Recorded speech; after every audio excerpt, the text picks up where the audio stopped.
Chapter 638. Jiang Pingji's side had the upper hand, but as the attacking party without any siege equipment, it was already very good to have such an outcome. She said, "Now that the weather is cold, the corpses won't rot easily.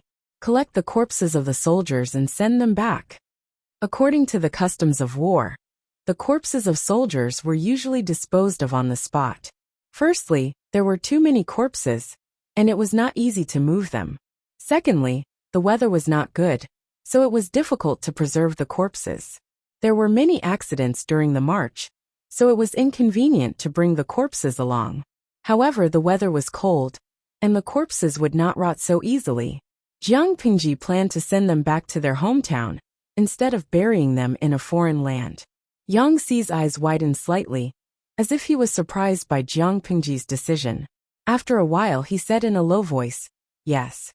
The situation in Jinmen district was far poorer than Jiang Pingji had imagined. The houses were dilapidated and low, and the doors of every household were tightly shut. Occasionally, there would be people looking out through the crack in the door. If Jiang Pingji's gaze swept over them, they would immediately shrink their heads back. Jiang Pingji formulated a strict military order. The troops were not allowed to disturb the people during battles. If they violated the order, they would be punished according to military law. Let the soldiers rest for a while, eat something, and recover their strength. We will go back and act according to plan. Jiang Pingji heaved a sigh of relief and thought about the battle plan she had formulated. Yang Xi nodded and passed the order on behalf of Jiang Pingji.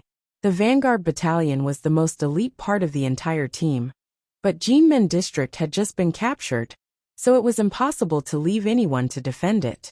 Therefore, before they set off, Jiang Pingji had informed Qiguan Rang and asked him to deploy more than 1,000 troops from the main army to temporarily take over Jinmen district. According to her calculations, they would be able to make it in time after they nibbled away at the Red Lotus Group's ambush and turned to Jinmen County. The Red Lotus Group's news was lagging behind, and it would take a long time for it to be transmitted. When the time came, they wanted to send troops back to Jinmen district. Not only had Suka's siege equipment arrived, but Jiang Pingji had also arrived at their destination with the vanguard battalion. If the Red Lotus Group wanted to attack Jinmen County, which was at its peak, they would definitely need to pile up their heads. After resting for about 4 hours, the soldiers sent by Qiguan Rang arrived. Jiang Pingji took 2 bites of her rations and drank some warm water. She mounted Little White's horse and waved her arms. "Depart!" Behind him, Jinmen County crawled on the ground like a giant sleeping beast, gradually disappearing into the horizon. According to the battle plan, Jiang Pingji would lead her people to hide on the mountain road leading to Jinmen County. On the other side, the troops that had been transferred from Jinmen County finally arrived at Fenghu County after some twists and turns. The strategist of the Red Lotus Group, the scholar, was almost moved to tears. Qiguan Rang provoked and threatened him again and again. The scholar always thought that he would receive news of Jiang Pingji attacking the city in the next second. He wanted to capture the scouts on Jiang Pingji's side and kill one as a warning to the others to boost their morale. However, the scouts were cunning and slippery like loaches. He could only find traces of them, but he couldn't catch them. This made the scholar angry. But now, all the troops from Jinmen County had arrived. How could the combined forces of the 2 counties not be able to hold back Lu Shi? The scholar felt a sense of security, and all of his uneasiness was dispelled. Lu Shi has gone too far. We must teach him a lesson, and let him know how powerful our sacred group is. The scholar secretly clenched his teeth.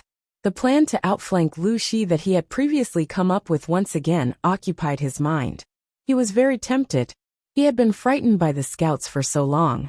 Now that he had the upper hand, how could he not think of a way to get back at Lu Shi and make him lose face?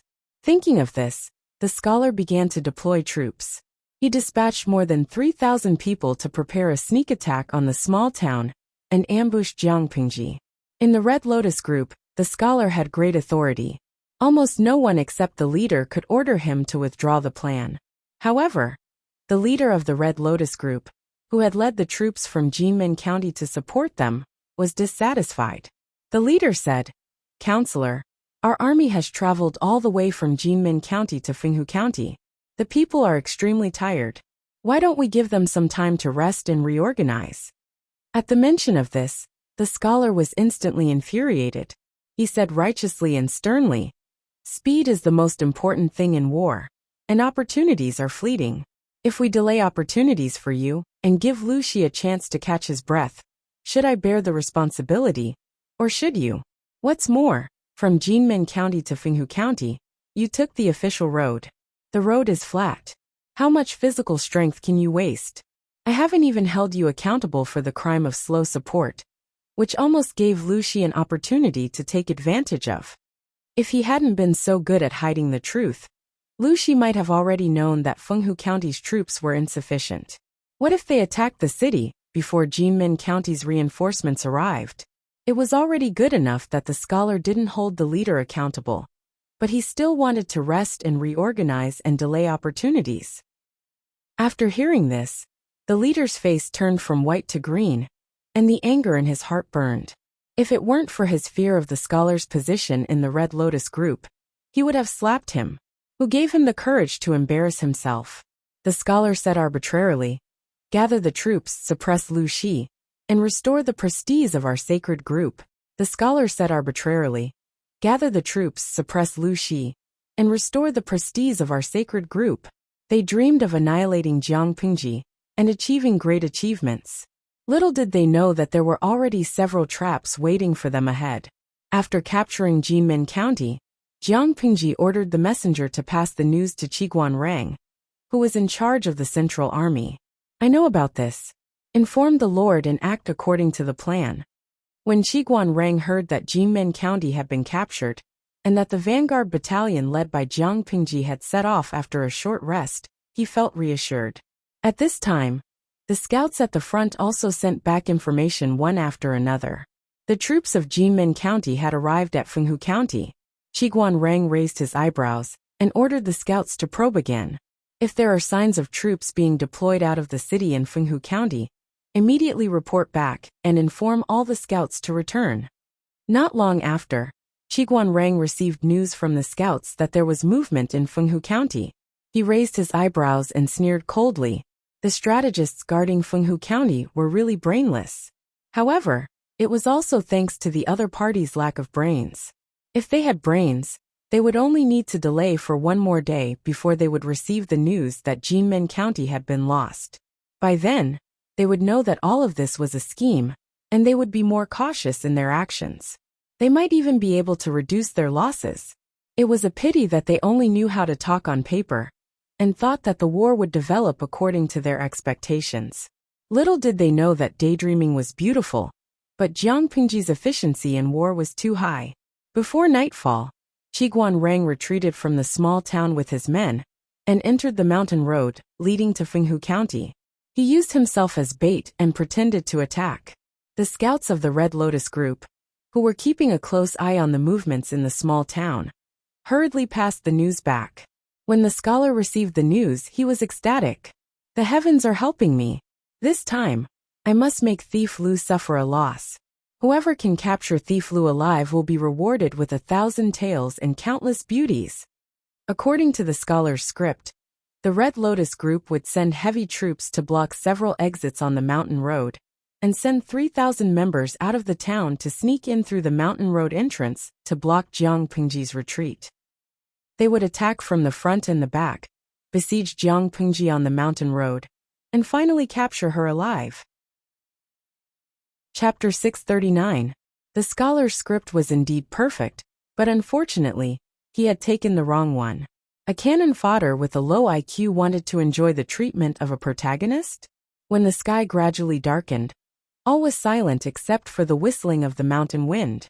Qiguan Rang, who had already led his men into the mountain road, looked at the topographic map and pointed to a mountain wall. "It's here." As soon as he finished speaking, the soldiers behind him piled up the boulders that had already been found there, blocking the road to Fenghu County. He did this because he was worried that the Red Lotus group would split their troops into two groups, one from the exit and the other from the entrance. Now, Qiguan Rang had blocked the road to the exit, and was relying on this to block the ambush on the road leading to the exit. He wanted to see who was the turtle that was caught in the urn. With the efforts of the soldiers, a stone wall had been piled up inside the mountain road in less than an hour. Qiguan Rang ordered the soldiers to rest in batches and recuperate. Once there was a situation, they would immediately beat the military drum to alert. In the middle of the night, the moon in the sky emitted a cold light, and the air was bitterly cold. The temperature at night was lower than during the day, and the members of the Red Lotus group were poor people. The proportion of people with night blindness was very high. At night they were like blind people, cold and blind. How could they fight this battle? They were unwilling to launch a sneak attack at night. However, the scholar was radical and would use force. If they did not obey, they would be punished by military law. Everyone had no choice but to obey. The 3,000 troops sent by the Red Lotus group arrived in the small town and were preparing to launch a sneak attack, but they found that it was empty. The leader of the troops was uneasy, fearing that this was a trap. However, this could also be Lu Shi's evil plan. Perhaps Lu Shi wanted to sneak attack Fenghu County at night, but he didn't expect that they would stumble upon his plot by accident. When the two speculations were put together, the Red Lotus group would naturally choose the one that was beneficial to them. So, the leader of the troops was so shocked that he slapped his thigh and suddenly realized, it must be Lu Shi who wants to attack the city at night. The lackey beside him said flatteringly, it must be so. It's just that Lu Shi is ignorant and stupid. He doesn't know that our sacred group is blessed by the gods, and that all crises can be easily solved.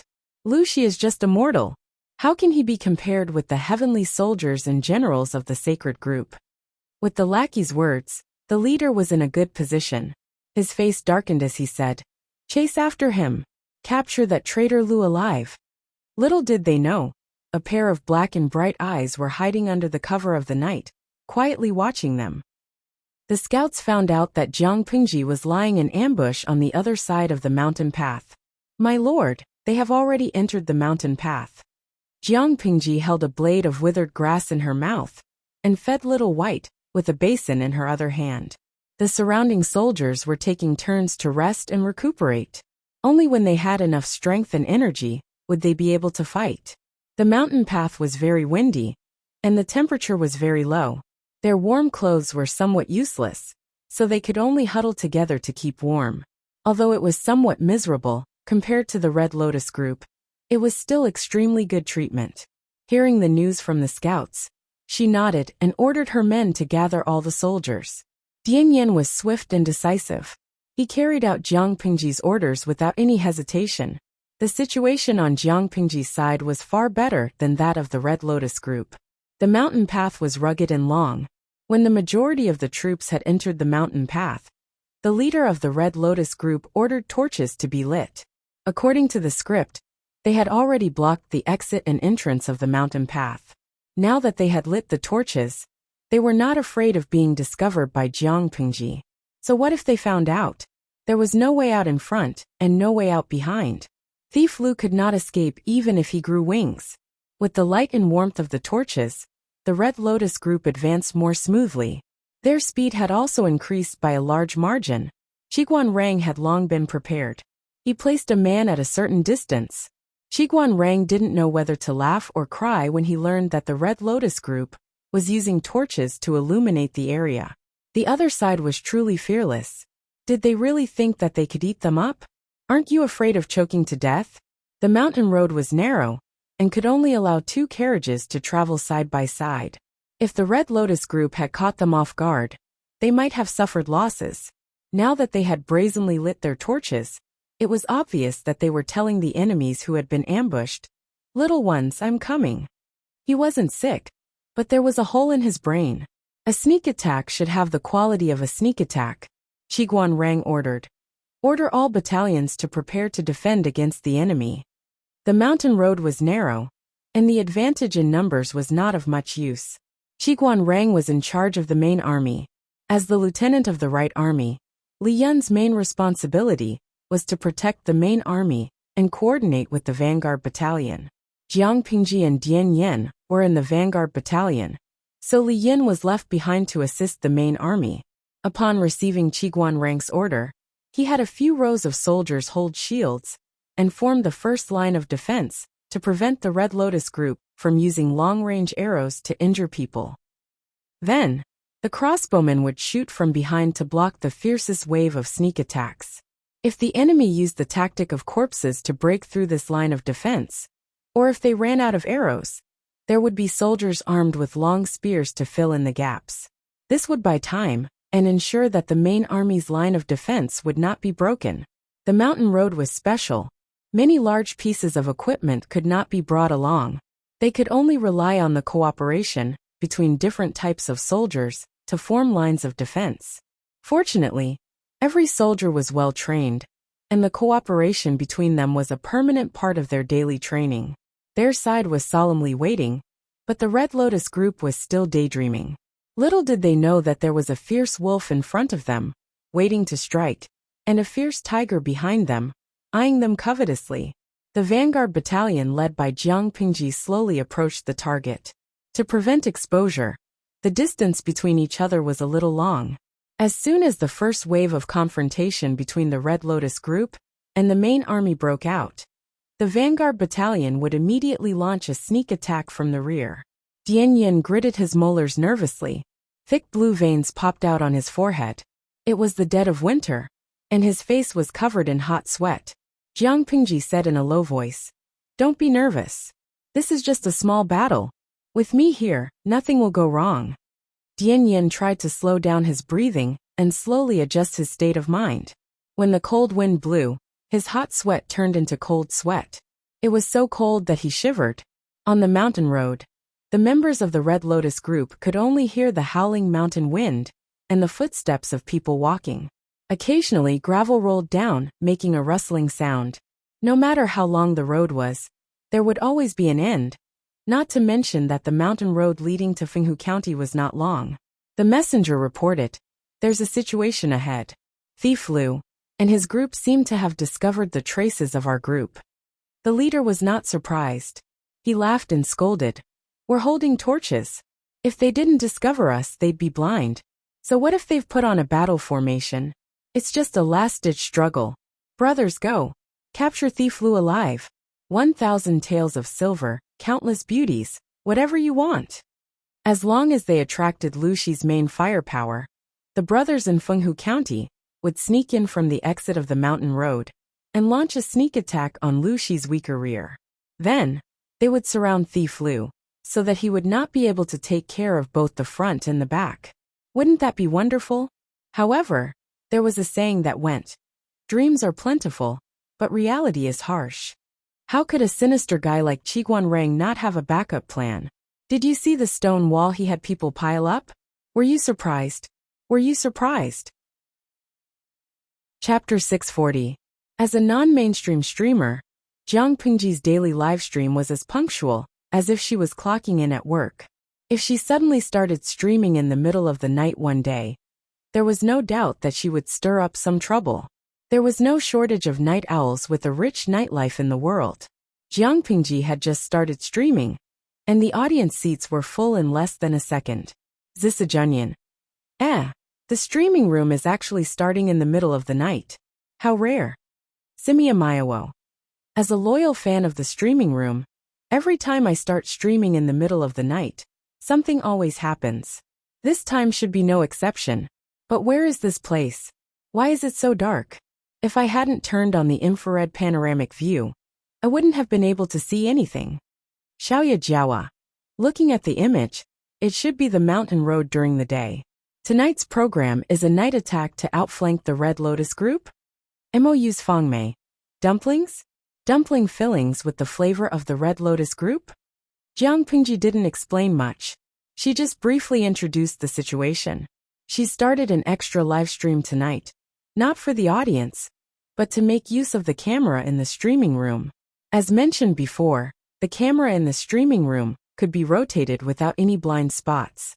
It was positioned directly above Jiang Pingji's head, and the angle of view moved as she moved. In addition, the height and angle of the camera could be adjusted. The captured image could be seen not only by the audience in the streaming room, but also by Jiang Pingji. Using this angle of view, Jiang Pingji could easily control the overall situation and grasp the movements of the Red Lotus group. As for the live stream, that was just incidental. With the camera 100 meters above the ground and the continuous information sent back by the scouts, Jiang Pingji had a rough idea. "My lord, when do we attack?" Dianyan asked in a low voice, looking eager to try. The axes in his hands were already hungry and thirsty. This time, Jiang Pingji didn't ask him for weapons. Dianyan could finally kill to his heart's content. Jiang Pingji said, "Wait." Dianyan was surprised. Wait for what? The Red Lotus group had only dispatched 3,000 troops, but the strength of the Central Army was not as strong as the vanguard. If they delayed for too long, they might be overturned. When they fight with Wenzheng and attract the firepower of the main force, we will attack from the rear. They will be in a mess. If we attack now, they will react and fight while retreating. If Wenzheng's side pursues them, it will be difficult for them to maintain their formation, and it will be easy for trouble. If that was the case, the Red Lotus group would be determined to break out of the encirclement. If their attacks were too fierce, they might really be able to escape. The prey that Jiang Pingji set her eyes on always had only one ending. If she let her prey escape, where would she put her dignity as a hunter? Dianyan nodded. At this moment, Jiang Nongqin had already arranged everything properly and came to report. Jiang Pingji asked her, "Has the wounded been dealt with properly?" Jiang Nongqin replied, "Two of them affected their wounds, causing their wounds to split open. However, the situation is not serious. There are military doctors taking care of them." Most of the military doctors were female soldiers with better medical skills in the female battalion. Due to the influence of the environment, Jiang Pingji did not expand the scale of the women's battalion at will. From the beginning to the end, it was still a battalion. Jiang Pingji had her own reasons for the slow increase in the number of female troops and the lack of large-scale expansion. Firstly, there were too few women applying for the recruitment. This was the most fundamental reason. Secondly, Jiang Pingji was also intentionally controlling the number of people. The female battalion was more focused on quality than quantity. After all, the reproduction of the population required women to give birth. It was impossible to let all women go to the battlefield to kill the enemy. Moreover, not all women were eager to stand out. Women with such a strong desire were often deeply hurt. In fact, most women preferred a stable life and liked to stay at home to support their husbands and raise their children. Everyone had their own aspirations. Jiang Pingji did not force them. Thirdly, although Jiang Pingji was unwilling to think about it, women were indeed not as convenient as men in terms of physiology. For example, menstruation. Marching to war was not child's play. The enemy would not be lenient to you just because you were a woman or because your body was inconvenient. In fact, the enemy would only be crueler. They would take advantage of your weakness to kill you. If one did not pick the soft persimmon to pinch, would they look for those who were difficult to chew? Based on various realities. While Jiang Pingji focused on the development of the female battalion's strength, she also carefully considered other factors.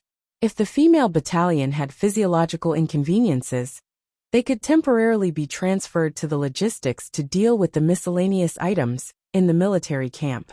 Those with good medical skills could enter the medical area and take on jobs similar to nurses or doctors to take care of the wounded. It could solve the problems of the female soldiers and reduce the pressure in other areas.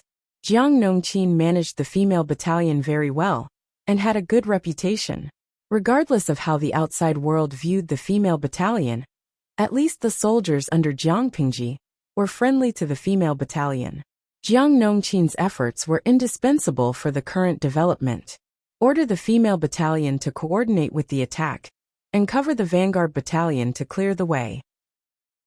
Jiang Nongqin said in a powerful and resonant voice, "Yes, sir."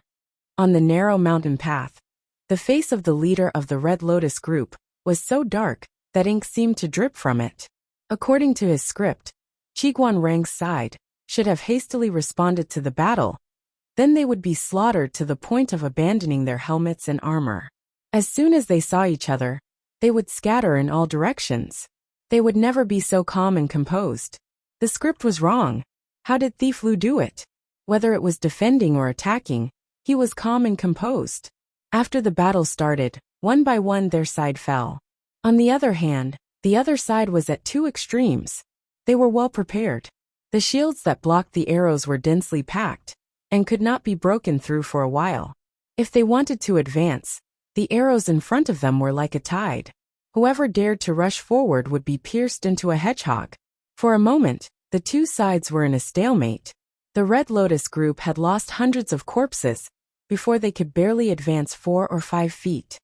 Bah! I'd like to see how many arrows they have. Send out the signal.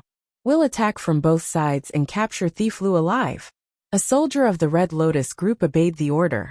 He picked up a heavy bow, ignited a fire arrow, and shot a few arrows into the sky. For the convenience of transmitting orders, they agreed to use the fire arrow as the signal.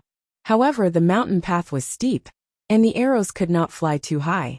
The Red Lotus group had also specially arranged for scouts to observe the fire arrow.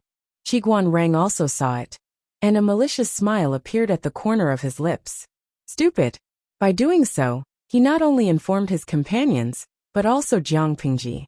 Sure enough, it didn't take long for another wave of commotion and battle cries to be heard from behind. The leader of the Red Lotus group was horrified. He turned his head to look behind him. What was going on? Why did Thief Lu's troops appear behind them?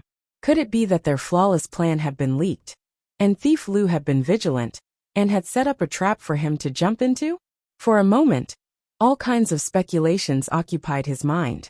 In a daze, there were only floating blurry shadows and swaying human heads in front of him. No, he had already sent out the signal to gather and attack. Why did Thief Lu's troops in front not cause trouble? What had gone wrong? They had agreed to cooperate with Thief Lu. Where did the reinforcements from Fenghu County go? Where did they go? They were blocked by the stone wall that Qiguan Rang had built.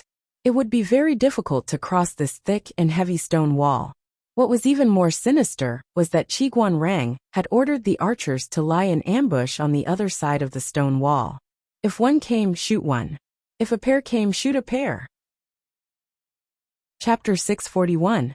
The Red Lotus group was completely dumbfounded this time. The people guarding the exit anxiously waited for the fire arrows to appear so that they could attack Thief Lu's army from both sides. However, when they finally rushed over, they discovered that the path in front of them was blocked by piled-up stone walls. Arrows continued to shoot down from above the stone walls. Some members of the Red Lotus group were caught off guard and were pierced by the arrows. Fresh blood filled the air and dyed the yellow-brown ground. Faint shouts of "kill" came from behind the stone wall. The Red Lotus group, who had come to provide support, realized that they had been tricked. Qiguan Rang was calm and collected. He helped Li Yin defend the front line, while commanding the archers on the stone wall to resist the strong enemy. Because the mountain path was narrow, Little White's body could not move easily. Therefore, Jiang Pingji gave up fighting on horseback. She held her spear and planned to fight on foot. The archers of the vanguard battalion killed a wave of enemies first. When the distance between the two sides narrowed, they drew their swords and engaged in close combat. They had to defeat this wave of enemies before the Red Lotus group broke through the defense of the stone wall. Otherwise, Qiguan Rang's central army would be in danger. During the melee, the crowd was too chaotic. Jiang Pingji quickly disappeared, but those with good eyesight saw her. It was clearly a melee, but she could always find a gap. She either stabbed the enemy's fatal spot with her spear, or crushed the enemy's throat from behind, or stepped on the enemy's shoulder or head and rushed into the enemy's group. Wherever the silver light passed, blood splattered. She had a strong sense of combat. Whether it was an open spear or a hidden arrow, they could not get close to her. Jiang Pingji took a moment to glance. Her long leg kicked a person's heart, and she used the force to jump high. She stepped onto the cliff of the mountain path and leaped sideways. At the same time, her spear was not idle. It stabbed, entangled, blocked, pounced, and pointed. Cold stars twinkled, silver light flashed, and the snow-white shadow of the spear was accompanied by blood. The Red Lotus group had also discovered such a killer. However, Jiang Pingji's style of using offense as defense was truly frightening. It was not that they did not want to kill Jiang Pingji, but they were afraid of being killed. It seemed that no matter how many people pounced on her, they would eventually lie down, leaving a bloody hole in their bodies. Jiang Pingji charged straight in one direction. Dian Yan, who was behind her, did not know whether to laugh or cry, but he could not allow Jiang Pingji to act recklessly. While paying attention to Jiang Pingji's situation, he led the troops to charge forward and kill the enemy. Jiang Nongqin led the women's battalion and coordinated from the side. At the same time, she blocked the Red Lotus group's retreat. The two sides fought fiercely.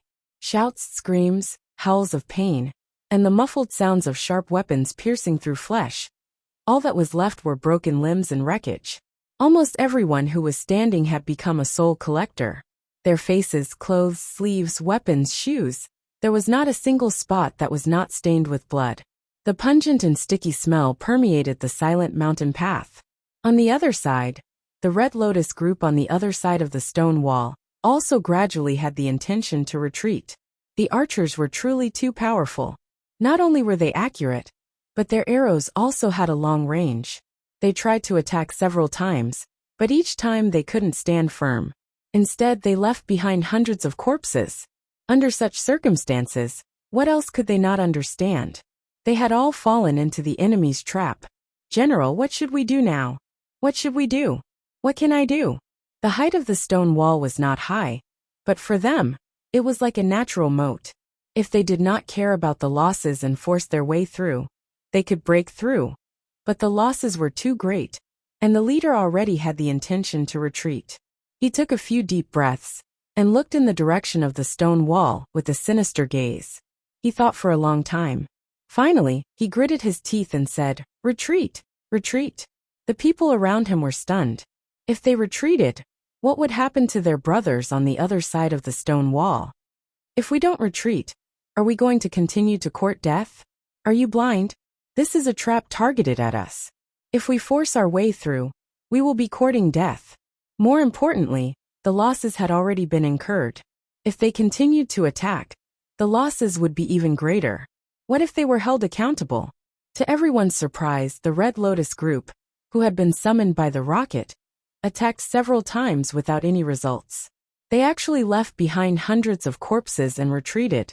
When Qiguan Rang heard the news, he was astonished. At the same time, he relaxed his anxious heart. If they continued to attack, the Central Army would be fighting on both sides, and the pressure on the defense would be great. He was confident that he could persevere, but the number of casualties was hard to say. Now that they had retreated, it meant that they had completely given up on the 3,000 Red Lotus group members who had come to ambush them.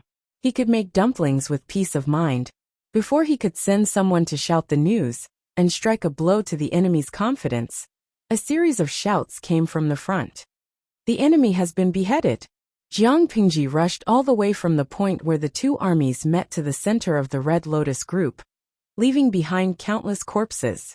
Her red clothes and silver armor were dyed the color of blood. It was as if she had been soaked in a pool of blood for a night. Her face was covered in sticky blood. Jiang Pingji rushed toward the enemy's leader. At first, she didn't know who the leader was, but he was too stupid. He kept shouting for others to protect him. So Jiang Pingji knew that he was the leader. She used the spear to shake off the guy who was blocking her way. With a flick of her wrist, the spear left her hand and pierced through his throat. Until the last moment, his widened eyes were still filled with panic and disbelief. Dian Yan led his men to attack from the rear. With the coordination of the women's battalion, the long axe danced, cutting melons and vegetables along the way. If Jiang Pingji's killing was considered artistic, then Dian Yan's was only brutal. To quote the words of the livestream viewers, "If I swing my axe, your body may be separated from your family." As for Jiang Nongqin, she still used her usual ruthless methods. Compared to fighting on horseback, she was more suitable for fighting on foot. Jiang Pingji's voice spread throughout the mountain road. The people of the Red Lotus group had long been killed to the point that their morale was wavering. The morale of the army was shaken, and there was little will to fight. Coupled with Jiang Pingji's voice, they threw away their helmets and abandoned their armor. They no longer had the will to fight. Once someone chose to surrender to save their life, this depressed atmosphere spread like a virus. With one, there would naturally be a second and a third. These soldiers of the Red Lotus group had no sense of honor, let alone fight to the death. Now that the situation was hopeless, they naturally wouldn't struggle to the death. There was a way out if they surrendered. If they stubbornly resisted, what awaited them would be death. Qiguan Rang looked at the battle situation that had been decided and let out a long sigh of relief. Capturing captives and cleaning up the battlefield, Jiang Pingji had delegated these tasks to others. Qiguan Rang instructed everyone, tidied up his appearance, and then went to see Jiang Pingji. "My lord." Jiang Pingji glanced at Qiguan Rang and said with a smile, "Did the scene just now scare Wenjing?" To put it bluntly, Qiguan Rang's main army was the bait to delay Fenghu County. If they weren't careful, they might lose their lives. Qiguan Rang said, "What's there to be afraid of in such a small scene?" Even if his life was at stake, Qiguan Rang didn't show any anxious emotions. His mental fortitude was excellent. Clean up the battlefield. There's no time for the soldiers to rest and reorganize. We must rush back to Jimin County as soon as possible. Chapter 642. The sneak attack had failed, and they had been surrounded instead. When the news of the Red Lotus Group's defeat reached Fenghu County, the scholar was stunned. A moment ago, he had been happily waiting for his subordinates to escort Lu Shi over. In the next second, he had lost his soul. "What did you say?" The scholar strode forward and grabbed the messenger's collar. His face was ferocious and his eyes were wide open. Anger burned in his chest. He felt that he must have heard wrong, or that the messenger had given the wrong information. How could they have been defeated? The messenger had difficulty breathing as he was lifted by the collar. He was also frightened by the scholar. Who would have thought that the usually gentle and thin military counselor could be so terrifying when he was angry? However, he still had to say what needed to be said. He stammered and repeated the news. Not only did the 3,000 troops sent by the Red Lotus Group fail to capture Lu Shi, but they were also surrounded on the mountain road and annihilated. The scholar was so angry that he clenched his teeth. He was so angry and resentful that he threw the messenger to the ground. Something was wrong. The scholar was about to gather his troops to get back at them, when he suddenly remembered something. Wait, although Lu Shi's troops are strong, and can indeed defeat our 3,000 valiant generals, what about the people outside? If the troops outside had rushed into the mountain road to fight, they would not have been defeated like this. The messenger's face turned pale. Cold sweat broke out on his forehead. He knelt on the ground and crawled, not daring to get up. Seeing this, the scholar knew that there was an inside story. The audacious messenger had concealed the information. He scolded him sternly. "Tell me quickly what happened. If there is even half a word of falsehood, the gods will punish you and your entire clan will be annihilated." The messenger was so scared that he could not stop trembling. He spat out everything. "Military counselor, Lu Shi is really treacherous. It's not that we didn't go to rescue him." The messenger was so scared that he confessed the information that he had concealed without hesitation. However, the content of the information had been edited. Although the scholar did not have much knowledge, he was very cruel and jealous. If he knew the truth, many people would have to bear the consequences. They had no choice but to think of ways to push the blame onto Jiang Pingji to lessen their own responsibilities. If the scholar was angry, he would vent his anger on Jiang Pingji. Small fries like them would be spared. After the general discovered the abnormality, he led his troops into the mountain path to provide assistance. How could he have known that traitor Lu was so cunning? He had already blocked that part of the mountain path and sent hundreds of archers to stand by on the stone wall. The general tried to attack several times. Hundreds of his brothers died, but they still couldn't shake the Lu clan's defense line. At this moment, the brothers inside could no longer hold on. For the sake of the other brothers, the general had no choice but to fall back. Otherwise, he wouldn't have abandoned his brothers so easily. "Counselor, please understand, you must avenge your brothers." Hearing this explanation, the scholar was so angry that he almost had a heart attack. Of course, that wasn't the only thing that had infuriated him. The blow that had caused the scholar to ascend to the heavens hadn't ended just yet. The scholar used all his strength to suppress his anger. His mind was blank, and he couldn't think of any countermeasure to get back at him. Obviously, Thief Lu's deployment should have seen through their tricks, and the other party was already on guard. If they used a sneak attack again, it was destined to be ineffective. As he thought about it, a small leader staggered in from outside and shouted, "Counselor, bad news." "What bad news?" "I'm fine." The scholar frowned. His already chaotic heart was even more irritated by this person's interruption, like a ball of yarn that couldn't be sorted out. He said, "Tell me what happened. If it's not important, I'll definitely punish you." The small leader had run all the way here, and was already panting from exhaustion and sweating profusely.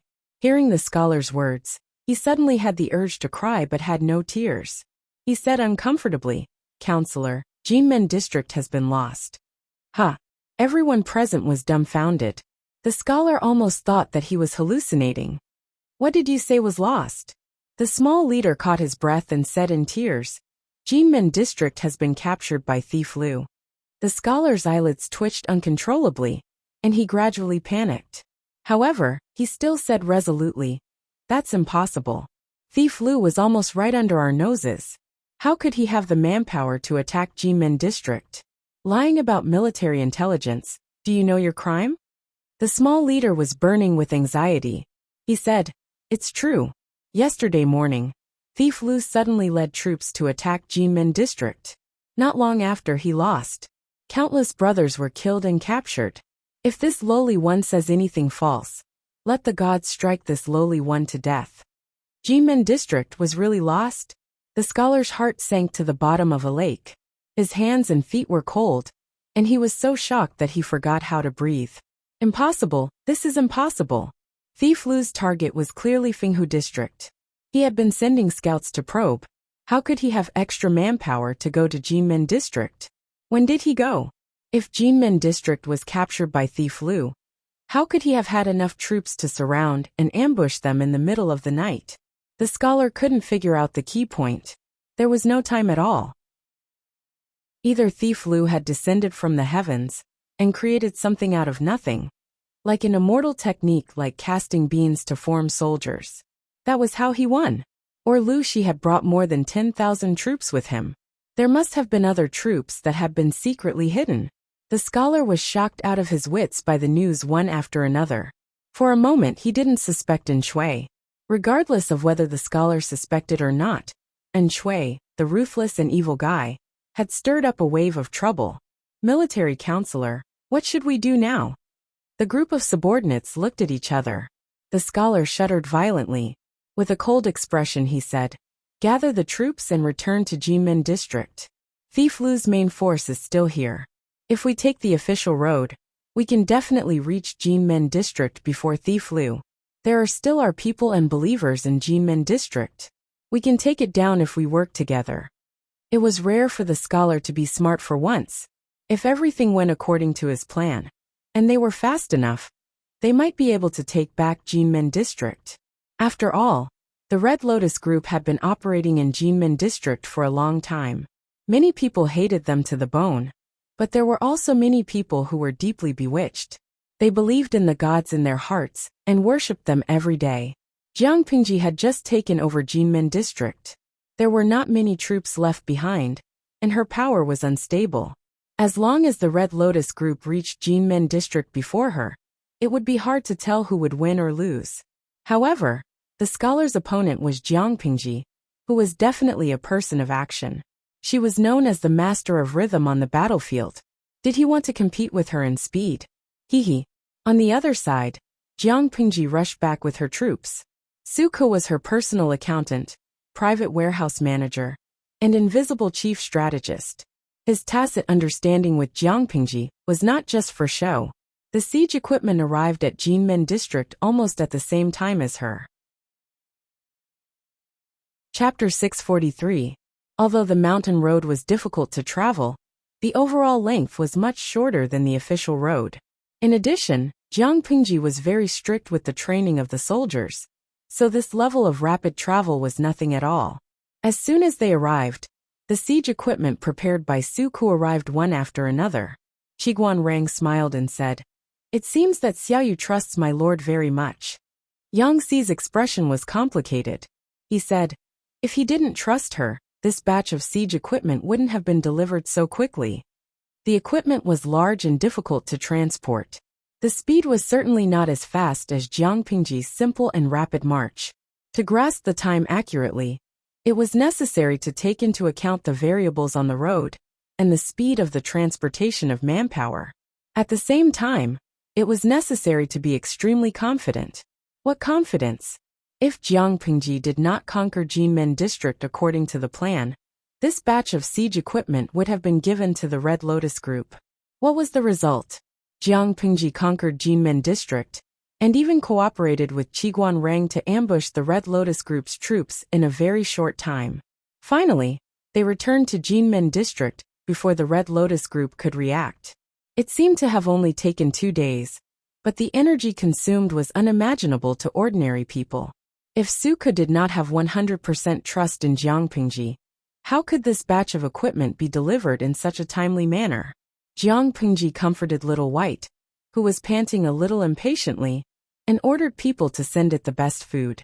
Let's go into the city and discuss the next step of the plan. According to the plan, the next step should be to attack Chuyu district, but this time it was not as easy as attacking Jinmen district.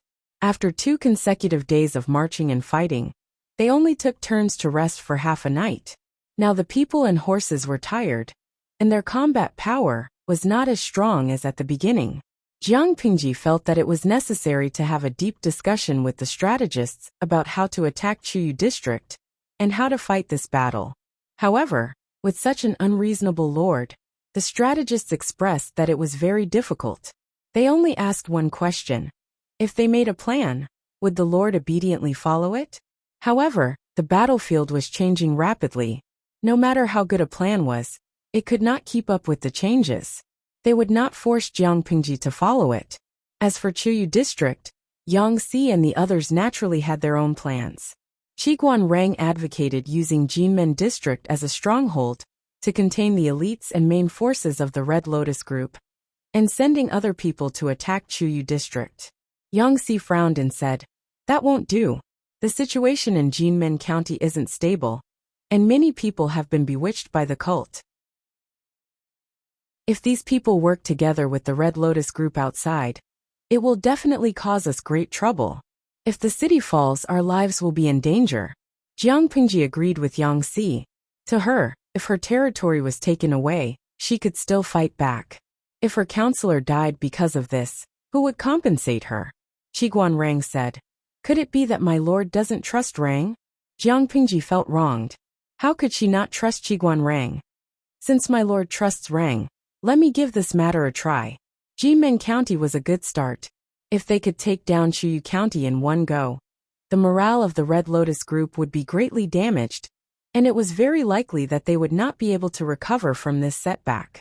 This is a great opportunity for my lord to reclaim Qingde County. Qiguanrang was usually cautious and kept a low profile, but his battle style was the complete opposite. He was treacherous and bold, seeking victory in the midst of danger. If Jiang Pingji had a strong gambler's mentality, Qiguanrang was no different. It was not without reason that the two of them could regard each other as confidants and have similar interests. He had taken the initiative to make this suggestion. He wanted to order 3,000 to 5,000 troops to defend Jinmen County and delay the main force of the Red Lotus Group. It was extremely bold. However, behind his boldness was his confidence in his own strength. Jiang Pingji could not say that Qiguanrang was wrong, so she could only sigh and nod in agreement. In that case, you can give it a try. If you can't defend it, you should prioritize your life and retreat in time. Don't force yourself. There are still a pile of official documents waiting for you to go back and deal with in Fengyi County. Without Wenzheng to share the burden, won't the others be exhausted to death? Jiang Pingji did not decline pretentiously. Saying a few words was a sign of concern. If she declined too much, it would be questioning his strength. She had always respected the strong. In her opinion, the strong did not have supreme martial strength. A strong mind, strong martial strength, and strong wisdom could all be called strong. Qiguan Rang's martial strength stopped at the level of a square dance with a sword. But who could say that he was weak? A strong brain was also a strong person. At first, Qiguan Rang was very touched. His heart was so warm that he wanted to cry. When he heard Jiang Pingji's words, he wondered if it was illegal to kill his master. His heart felt so cold. Yang Si secretly rolled his eyes. He knew that Jiang Pingji was not a kind person. She was a black-hearted boss who brainlessly exploited her employees. Before Qiguan Rang could not control himself and was about to kill his master, Jiang Pingji said with a serious face, "The important task of guarding Jinmen County will be handed over to Wenjiang. Given that the Red Lotus Group has a large number of people, I will only take 4,000 troops with me this time. The rest will stay in Jinmen County." When he heard this number, Qiguan Rang showed a look of disapproval. How could a mere 4,000 people take down Chuyu County, which had an abundance of troops? Jiang Pingji said, 4,000 people is not a small number. We have brought enough siege equipment with us. We don't have to worry about not being able to take down a county. Not to mention that we have spies within the Red Lotus Group. They will definitely play a role at critical moments. It will not be difficult to take down Chuyu County with us working together. She took 4,000 people with her, which meant that Qiguan Rang only had 6,000 people left, but he had to face 10,000 to 20,000 enemies. Qiguan Rang wanted to say more, but he was stopped by Jiang Pingji. At that moment, there was a messenger outside who wanted to deliver a message. Jiang Pingji promised, and a soldier ran in. He was half kneeling on the ground, holding a roll of bamboo slips with both hands. "My lord, this is a letter sent by a child beggar." A letter sent by a child beggar? Jiang Pingji did not mind that it was dirty. She picked up the roll of worn-out, gray bamboo slips and unfolded it. She was instantly amused. She asked, "Where is the child beggar now? Quickly bring him here." "What a good Shui, you did a good job." The messenger said, "The child beggar is waiting outside the residence." Yang Si and Qiguan Rang looked at each other, not knowing what had happened. At the same time, the three generals, Li Yin, Dian Yen, and Jiang Nongqin, were also urgently summoned to the hall. When the three of them arrived, they saw a thin child beggar in ragged clothes kneeling in the hall. His hair was unkempt and his face was dirty. Only his eyes were black and bright. Jiang Nongqin sat down in her seat silently. Dian Yen also did not say a word. Only Li Yin was slightly curious. "My lord, who is this person?" "A great hero," Jiang Pingji said with a smile. She ordered the child beggar to tell her everything in detail. The child beggar did not have stage fright. He spoke in an orderly manner. It turned out that after Jiang Pingji conquered the small town, Shui found an excuse to leave Jinmen District and rushed to Red Lotus District. Why did he go to Red Lotus District? Naturally, it was to cooperate with Jiang Pingji and create opportunities for her. The leader of the Red Lotus Group boasted that he was a deity who had descended to the world to save the common people. In reality, he was wearing the skin of a deity to cheat the people of their money. He was extravagant and lascivious. He wanted nothing more than to monopolize everything. Since the loot was not distributed evenly, there would naturally be people who were unhappy. Shui had given advice to the scholar several times, allowing the scholar to be in the limelight. The scholar deliberately suppressed Shui and did not let him appear in front of the leader of the Red Lotus Group, but some people with ulterior motives noticed it. Chapter 644. Shui had always known that there was discord within the Red Lotus Group. He had tried to understand it in depth, but at that time, he had no capital and could not win over anyone. He had been in the Red Lotus Group for some time, but he could not climb to a higher position. Naturally, he could not investigate further. With Jiang Pingji's financial support, Shui was good at managing connections. He was like a tiger that had grown wings. Soon, he became a small leader that attracted much attention. The scholar asked him many times for advice, and asked Shui to be the gunman. However, the scholar did not recommend Shui to the chief as he had promised. Instead, he suppressed him, intentionally or unintentionally. Shui did not care at first. He did not expect to attract a big fish. This big fish was the second in command of the Red Lotus group. He boasted of going through fire and water with the chief. But in the end, he could not compare to a villain who only knew how to flatter. He had always regarded the scholar as a thorn in his side. If that was the case, it would have been fine. However, the cult leader only cared about himself, and did not even let his brother have a sip of the meat soup. This made the second in command extremely unhappy, and he bore a grudge against the scholar and the Red Lotus cult leader. The second in command wanted to pull the scholar down and replace the chief's position, but he never had the chance. Shui's appearance gave the second in command hope. He began to contact Shui in secret, repeatedly sowing discord between Shui and the scholar, and promised him a handsome reward. Shui was well aware of this, but he pretended to be deaf and dumb. He secretly tested the man's true intentions. After testing, he saw it, dozed off, and found a pillow. It was too wonderful for words. In the end, they hit it off and decided to stir things up. This beggar was the messenger that Shui had secretly sent to inform Jiang Pingji of an important piece of news in advance. Shui wanted to cooperate with the second in command.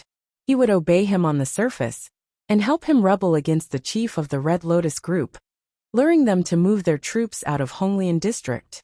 When Honglian district's troops were empty, he would send reinforcements. Jiang Pingji could take advantage of this opportunity to enter Honglian district.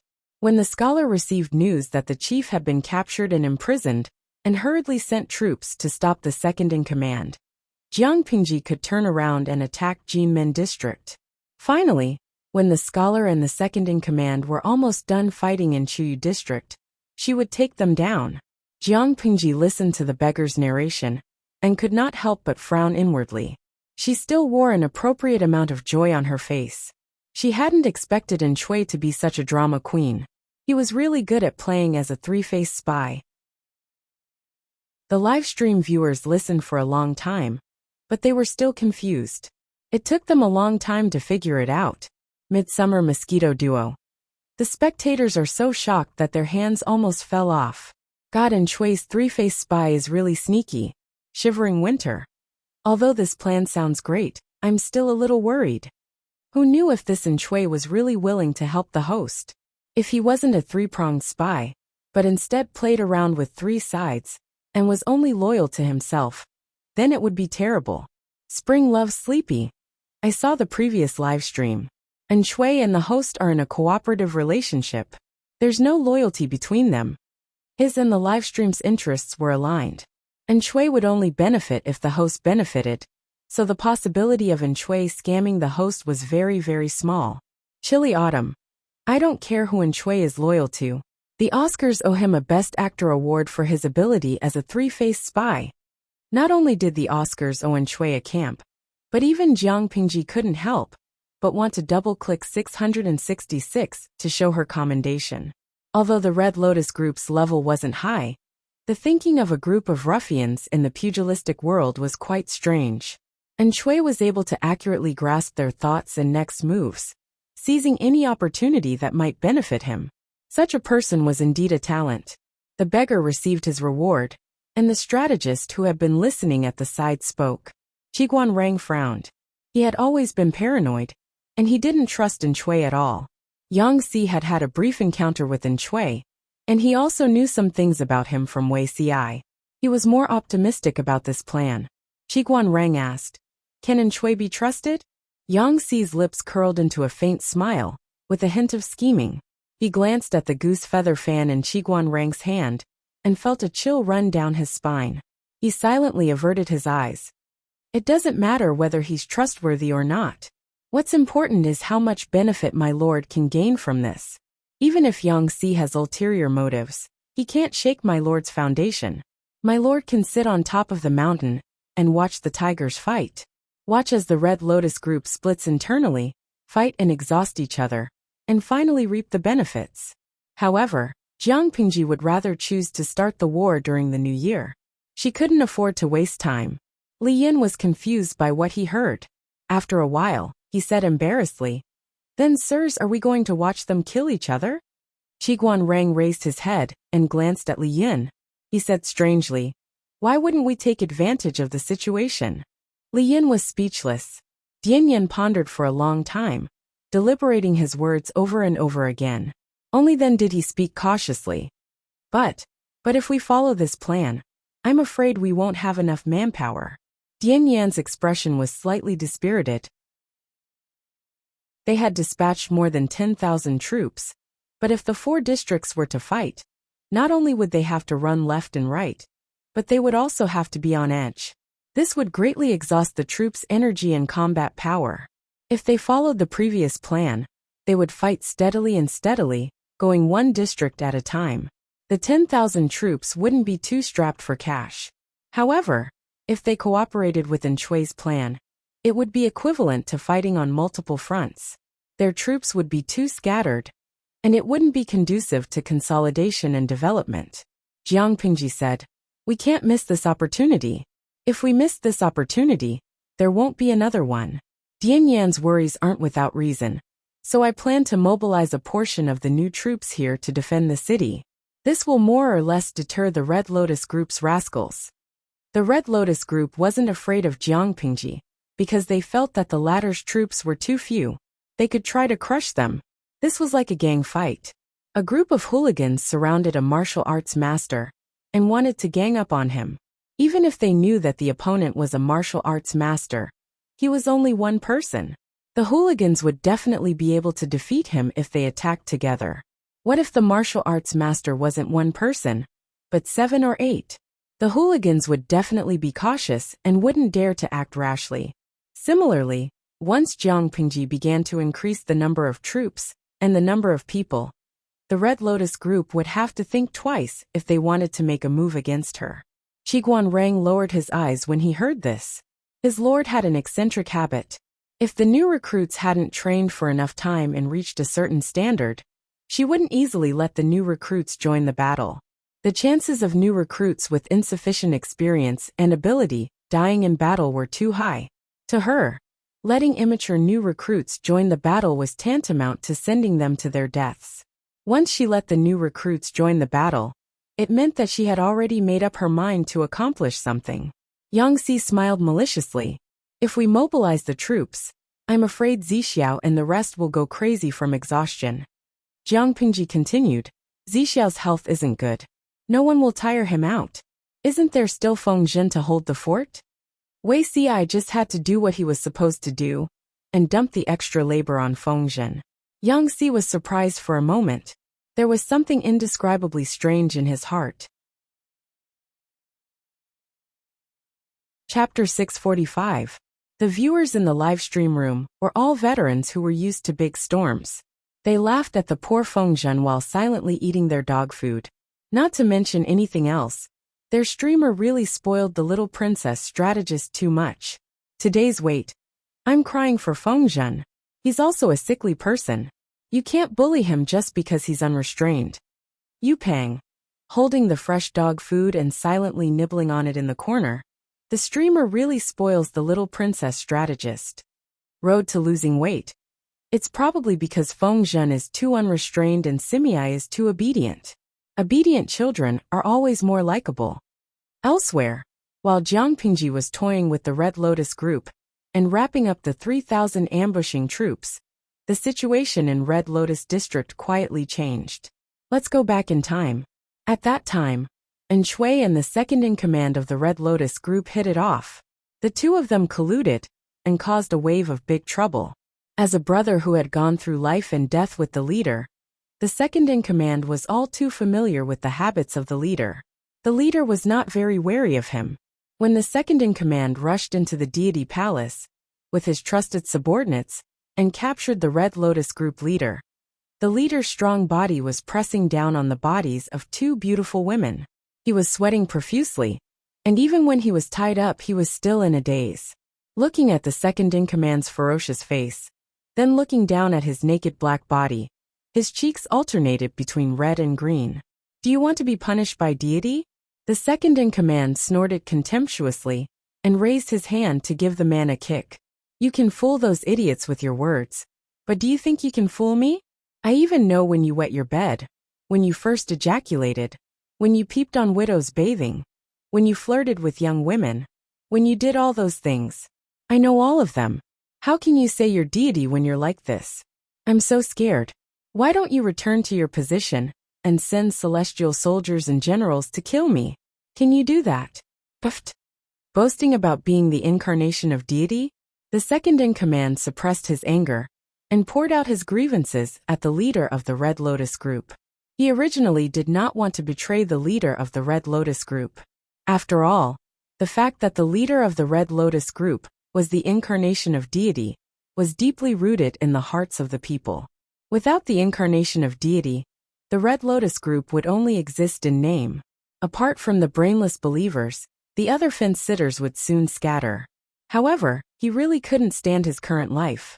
Why was it that even though he had contributed so much to the sacred cult, all the benefits were enjoyed by the cult master in the end, while he couldn't even get a sip of the meat soup? It was fine if he could not get the meat soup, but the leader of the Red Lotus group valued a scholar who only knew how to talk. The psychological imbalance, the disparity in treatment, and the fact that his position in the sect had not reached his expectations, coupled with the restless ambition in his heart, these factors led him to take the risk out of desperation and imprison the leader of the Red Lotus group. He planned to turn the other party into a puppet that he could use as he pleased. The leader of the Red Lotus group was spat on by the other party. He was so angry that his entire body trembled. He cursed loudly. The spit was as stinky as a latrine pit. Don't be so arrogant. When the military advisor returns with his troops, it will be the day of your death. The second-in-command's heart skipped a beat. He felt a little weak, but he still put on a fierce front. He ordered his men to carefully imprison the leader of the Red Lotus group. The second-in-command kept pacing back and forth. Although he had long had the intention to rebel, it was just a strong thought, and he had never put it into action. With Shui's help, it was like adding wings to a tiger. However, once disloyalty was not tolerated. Shui might betray others, but he might betray the second-in-command as well. The second-in-command seemed to put Shui in an important position, but he was still wary and on guard. However, the current situation was a little tricky. If he did not rely on Shui's ability, when the military advisor returned with the members of the Red Lotus group, it would be the day of his death. In order to survive, he had no choice but to continue working with Shui. The advice Shui gave him was also very pertinent. He spoke energetically and convinced the second-in-command wholeheartedly. The second-in-command had already taken down Red Lotus District, but the other 3 districts were still in the hands of the Red Lotus group. The news of Jinmen District's fall had not yet spread. Whether in terms of manpower or territory, the second-in-command was no match for the Red Lotus group. If he wanted to turn the tables, the second-in-command could only take advantage of the fact that the Red Lotus group and Lu Shi were fighting fiercely to fish in troubled waters. He could quietly launch a sneak attack on the Red Lotus group's territory and expand his power. In the end, Shui said in a bewitching tone, "At this moment, the news that you've captured the leader hasn't spread. You can take your men and horses and rush to Chuyu district. You can use your status as the left and right protectors to deceive the county into opening the gates and welcoming you in, without expending a single soldier's strength. If you don't seize this opportunity, when the news spreads throughout Chengde County, it will be difficult for you to take advantage of it. Opportunities are fleeting." The second-in-command was tempted. It wasn't that he couldn't control himself. It was clearly because Shui's tongue was as smooth as a lotus flower. He was too good at bewitching people. What should we do about Red Lotus District? The second-in-command was still suspicious of Shui, afraid that the other party had ulterior motives. Shui said, "That's easy. You can just leave a few trusted subordinates to guard the city. Red Lotus District is easy to defend and difficult to attack. It's difficult for outsiders to conquer it." He spoke naturally and gracefully, but the second-in-command felt embarrassed. After fooling the second-in-command, Shui did another secretive thing. He sent a beggar to inform Jiang Pingji, and sent someone to Fenghu District to inform the scholar of the Red Lotus group. The contents of the report to Jiang Pingji had already been mentioned before. The contents of the report were more meaningful. On one hand, He tearfully reprimanded the second-in-command for his wild ambition and kidnapping him to Red Lotus District. On the other hand, he said that the second-in-command planned to kidnap the leader to Chuyu District. He hoped that the scholar would immediately come to the leader's rescue for the sake of the Red Lotus group. The Oscars didn't know Chui a Best Actor. It was obvious that they owed Chui an extra platoon of awards. Before the first wave had subsided, another wave arose. When the scholar of the Red Lotus group received the message from Chui, he almost fainted. It was precisely because of this that the scholar temporarily forgot to pursue the matter of Chui's plan, causing them to lose Jinmen District. For the Red Lotus group, the leader was their backbone.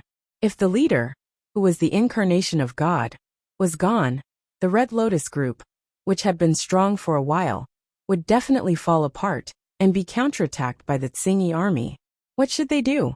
In the end, the scholar's eyes reddened and his voice hoarse. Even if the leader wants to rescue us, we can't hand over Jinmen District to that traitor Lu for nothing. Let's split up. The discipline within the Red Lotus group was lax. It would take at least 2 or 3 days to gather the troops and set off. Now that the leader had been captured by the traitor, they were even more disorganized. They were like headless flies flying around without any order, and their speed was even slower. As an opponent of the Red Lotus group, Jiang Pingji maximized the word efficiency. By the time the Red Lotus group had sent half of its troops to attack Jinmen District, Jiang Pingji had already secretly brought people to Red Lotus District. The recruits who had been temporarily transferred over were already halfway there, just in time to outflank the forces of the Red Lotus group attacking Jinmen District from the rear. In Jinmen District, Qiguan Rang was in charge, and his defense was impenetrable. The Red Lotus group's repeated attacks were fruitless. Chapter 646. There was a saying that went, "I like it when you hate me to the bone, when you're gnashing your teeth but can't do anything to me." Well, it didn't seem out of place when used on Qiguan Rang and the Red Lotus group. Qiguan Rang kept a low profile, but that didn't mean he was low-key on the battlefield. On the contrary, he was quite flamboyant. When defending the city, the enemy couldn't get in. When attacking the city, it was impossible to guard against. Even though the military strength in the city was insufficient, and there were many brainless believers who caused trouble, Qiguan Rang still managed to suppress the situation under such harsh conditions. With sufficient defense equipment and his command, the Red Lotus group didn't get within 100 meters of the city gate for 3 days in a row. Every time they cursed and attacked the city, the Red Lotus group could only leave behind hundreds or thousands of corpses. They looked at Jinmen District, which was crawling on the ground inside. In less than 7 or 8 days, the situation in Chengde County had changed several times. First, Jinmen District fell into Jiang Pingji's hands. Then, Honglian District was conquered by the second-in-command of the Red Lotus group. After that, the rebel army of the Red Lotus group intended to encroach on Chuyu District. They used their identities as the left and right protectors of the Red Lotus group to deceive the guards into opening the city gate, killing them unexpectedly.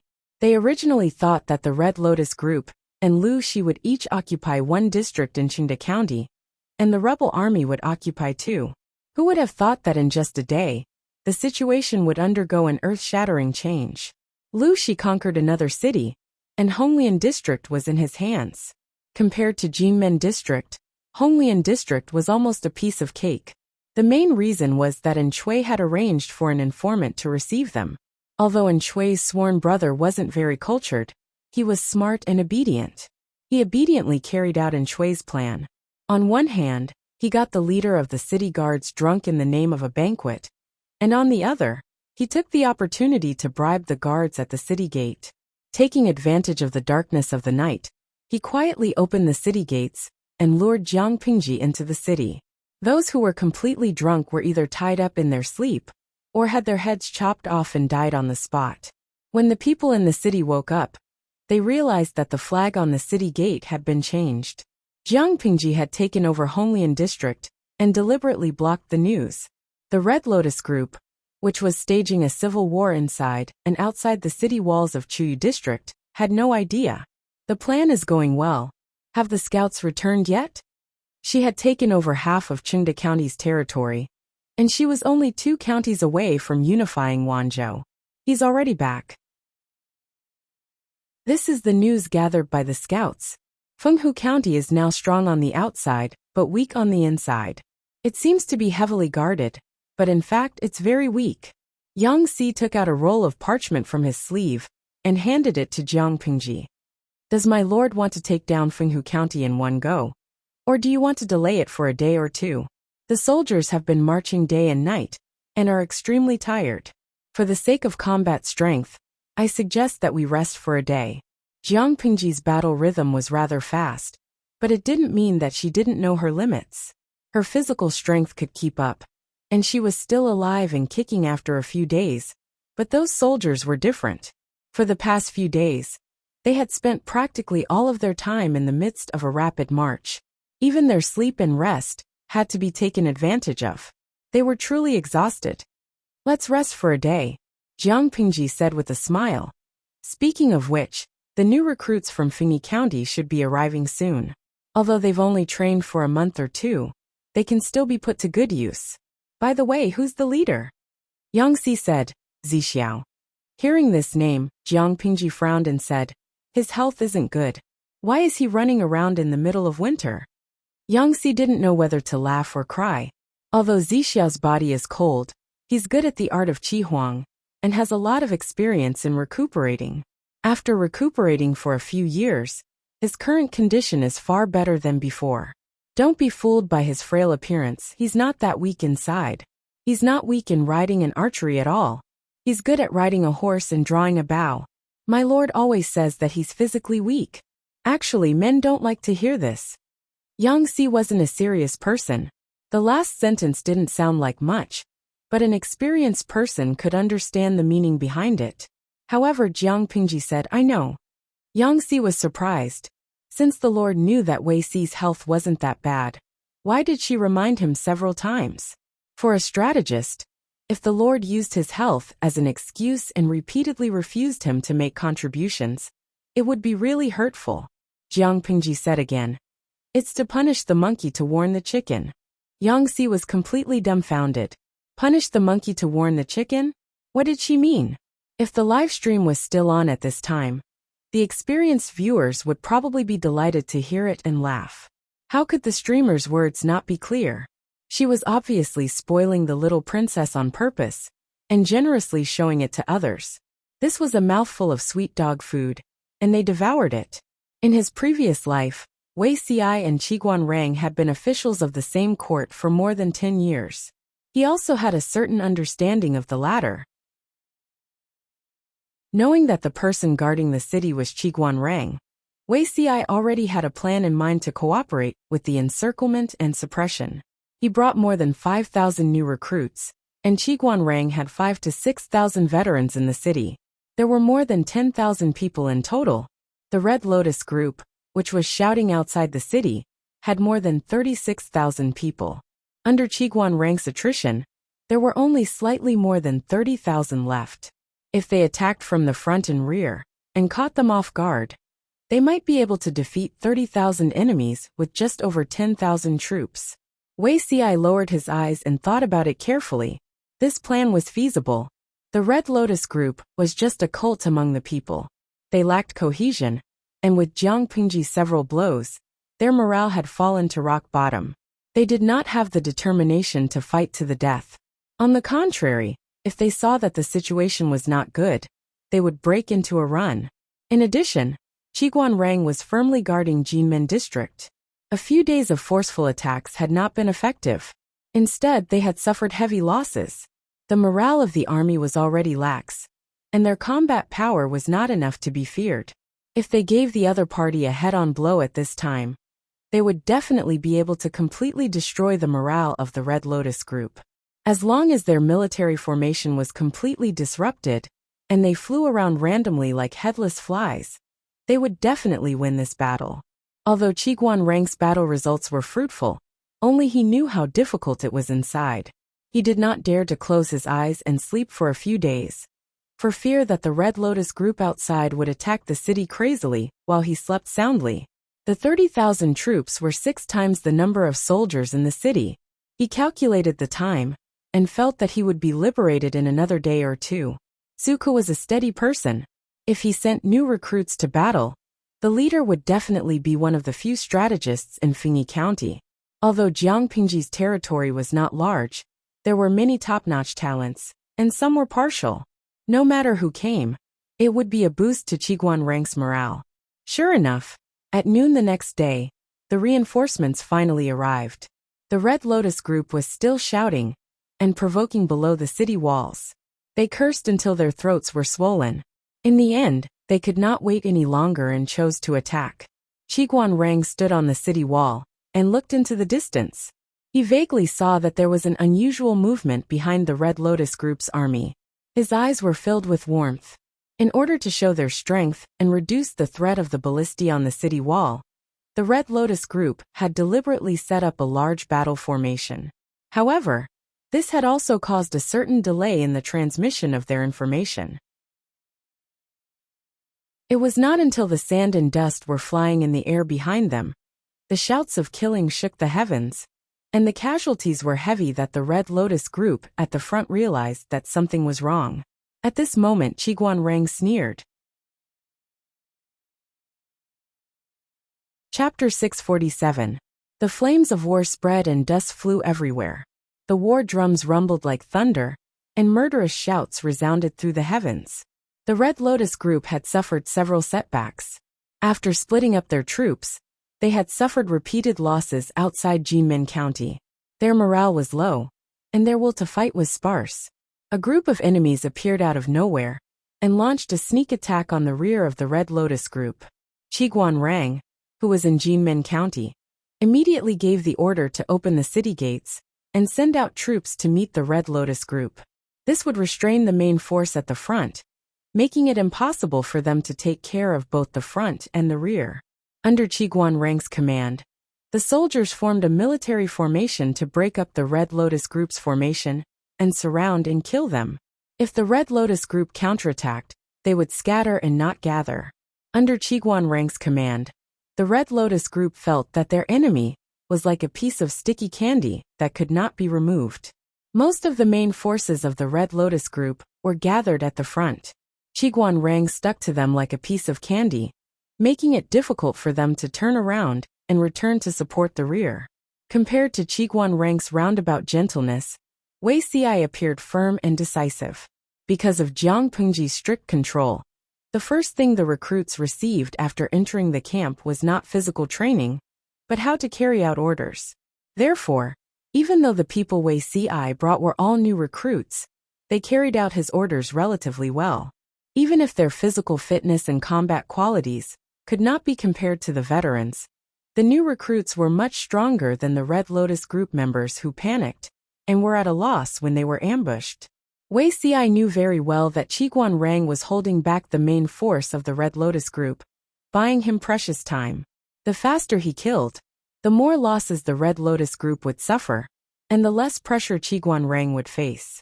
Therefore, in order to further expand the battle results, Wuxia chose a rather tough offensive formation. The vanguard was like an awl, sharp and swift. It broke through and severed the already chaotic rear of the Red Lotus group. The arrangement of the soldiers on the two flanks leaned towards defense. They were strong and powerful, taking into account speed and protecting the center of the army. At the same time, they could maximize the results of the battle and reap the lives of the Red Lotus group. The archers and pikemen were in the middle, supporting the front and two flanks, shooting the enemies and clearing the obstacles. The army led by Wuxia was like a pair of long scissors, easily tearing apart the rear of the Red Lotus group, making it impossible for the two wings to support and cooperate. Swords and sabers flashed, and arrows rained down like a tide. One by one, the corpses fell to the ground. As far as the eyes could see, there were severed limbs and broken bones. The military strength in Jinmen County, including the recruits that Wuxia had brought with him, totaled more than 10,000. The Red Lotus group still outnumbered them by 3 times. However, how could a place like the battlefield be won by having more people? With Wuxi's attack and Qiguan Rang's containment, the Red Lotus group suffered heavy casualties. The morale of the army was slack, and they were in disarray. They tried to make a last-ditch effort to break out of the encirclement. However, Wuxia and Qiguanrang's cooperation was rather tacit.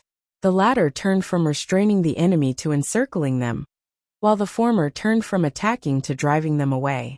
The two of them were like experienced fishermen, and the soldiers they commanded were the sturdy fishing nets they had woven. The two of them did not communicate, but their hearts were in sync. They drove the panicking Red Lotus group, the big and small fishes, to one place, and finally drew in the net. Captive. It was not until the setting sun shone on half of the horizon that Qiguanrang reluctantly ordered his men to retreat. I thought that the person who came would be Zhi.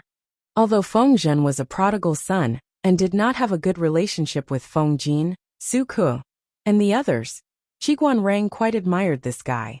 According to his temperament and style, he was quite suitable to lead the recruits to support Jinmen County. He had never expected that the last person to arrive would be Wuxia.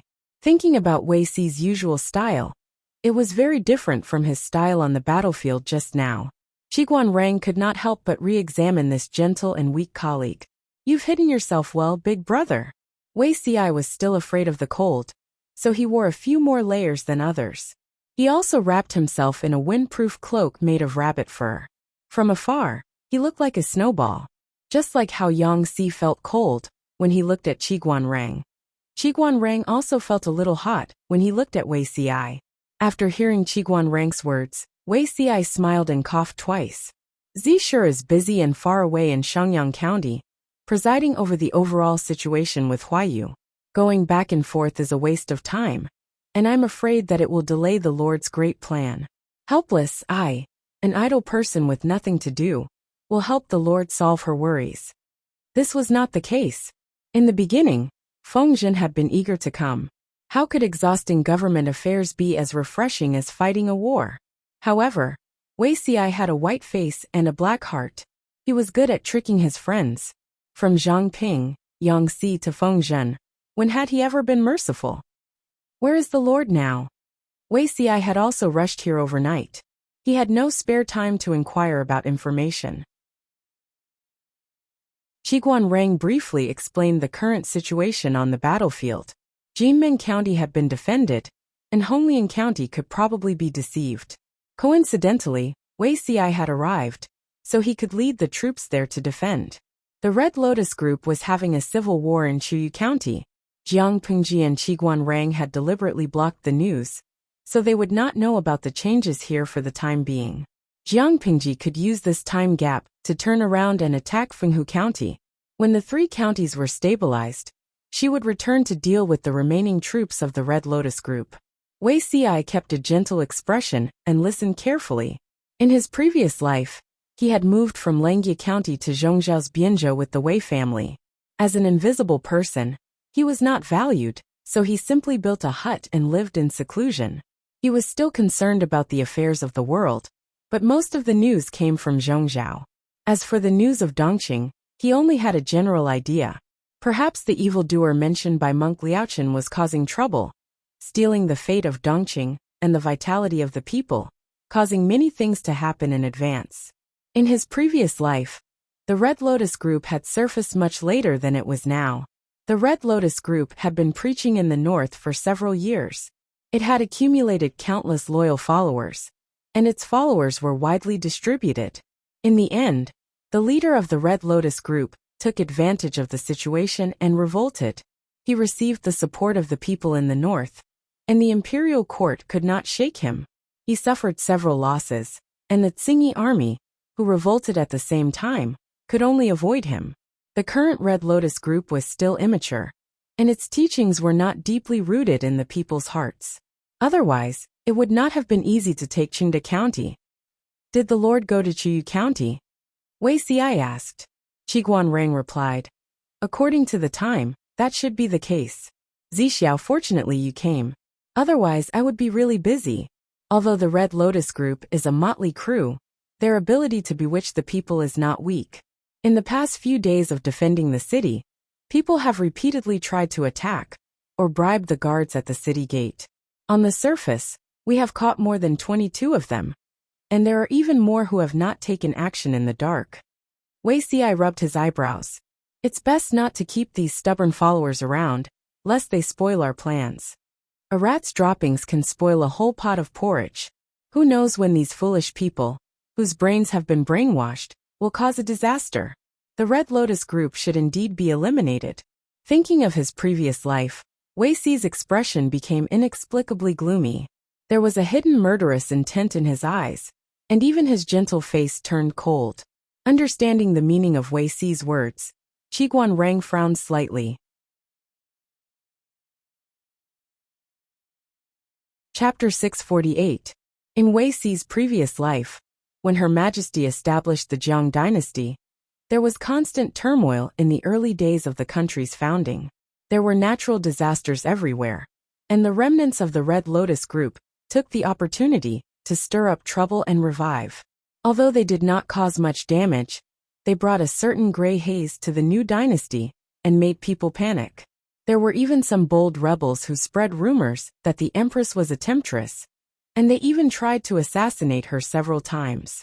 Even the death of His Majesty had something to do with the Red Lotus group, if one got to the bottom of it. Every time he thought of this, Wuxia felt that he could not control his emotions. But Qiguanrang was slightly hesitant. Wuxia's thin lips parted slightly, and there was a tinge of coldness. The battlefield is chaotic, and the rebels intend to open the city for the Red Lotus group. Isn't it normal for the troops to die in the chaos? If they did not deal with such unstable people as soon as possible, were they supposed to stay for the new year? Qiguanrang had wanted to leave them for Jiang Pingji to deal with, but Wuxia's words made sense. The more unstable elements were left, the more risks there would be. It was better to eliminate them completely. Wuxia thought of something and said, "Previously, my lord promised in Shui that after the war, she would give him 10% of his wealth and manpower. When Zheng has already screened the captives, keep the useful ones. It's better to get rid of the others who are stubborn and extreme." Wuxia did not want Jiang Pingji to get involved in something as damaging as killing captives. It was better to leave this to Shui. Based on Shui's abilities and the Red Lotus group's suicidal style, the latter would definitely step on the former's bottom line. When Shui was done with this group of people, what awaited the Red Lotus group would be killing the donkey after it had outlived its usefulness. Wuxia did not feel the slightest pain in his conscience to leave this hidden danger to Shui. Qiguanrang keenly noticed that Wuxia had stressed the words stubborn and extreme. When choosing captives, most of them were strong, young, and healthy. The old, weak, sick, and disabled were not considered. But Wuxia had made his attitude clear. He did not want those with ideological problems. Their physiques and limbs were in good condition instead. This abnormality made Qiguanrang curious, but it also made him a little more vigilant. Wuxia knew that Qiguanrang was suspicious, so he explained. The teachings of the Red Lotus group were inherited from a certain evil cult during the period of the 16 kingdoms.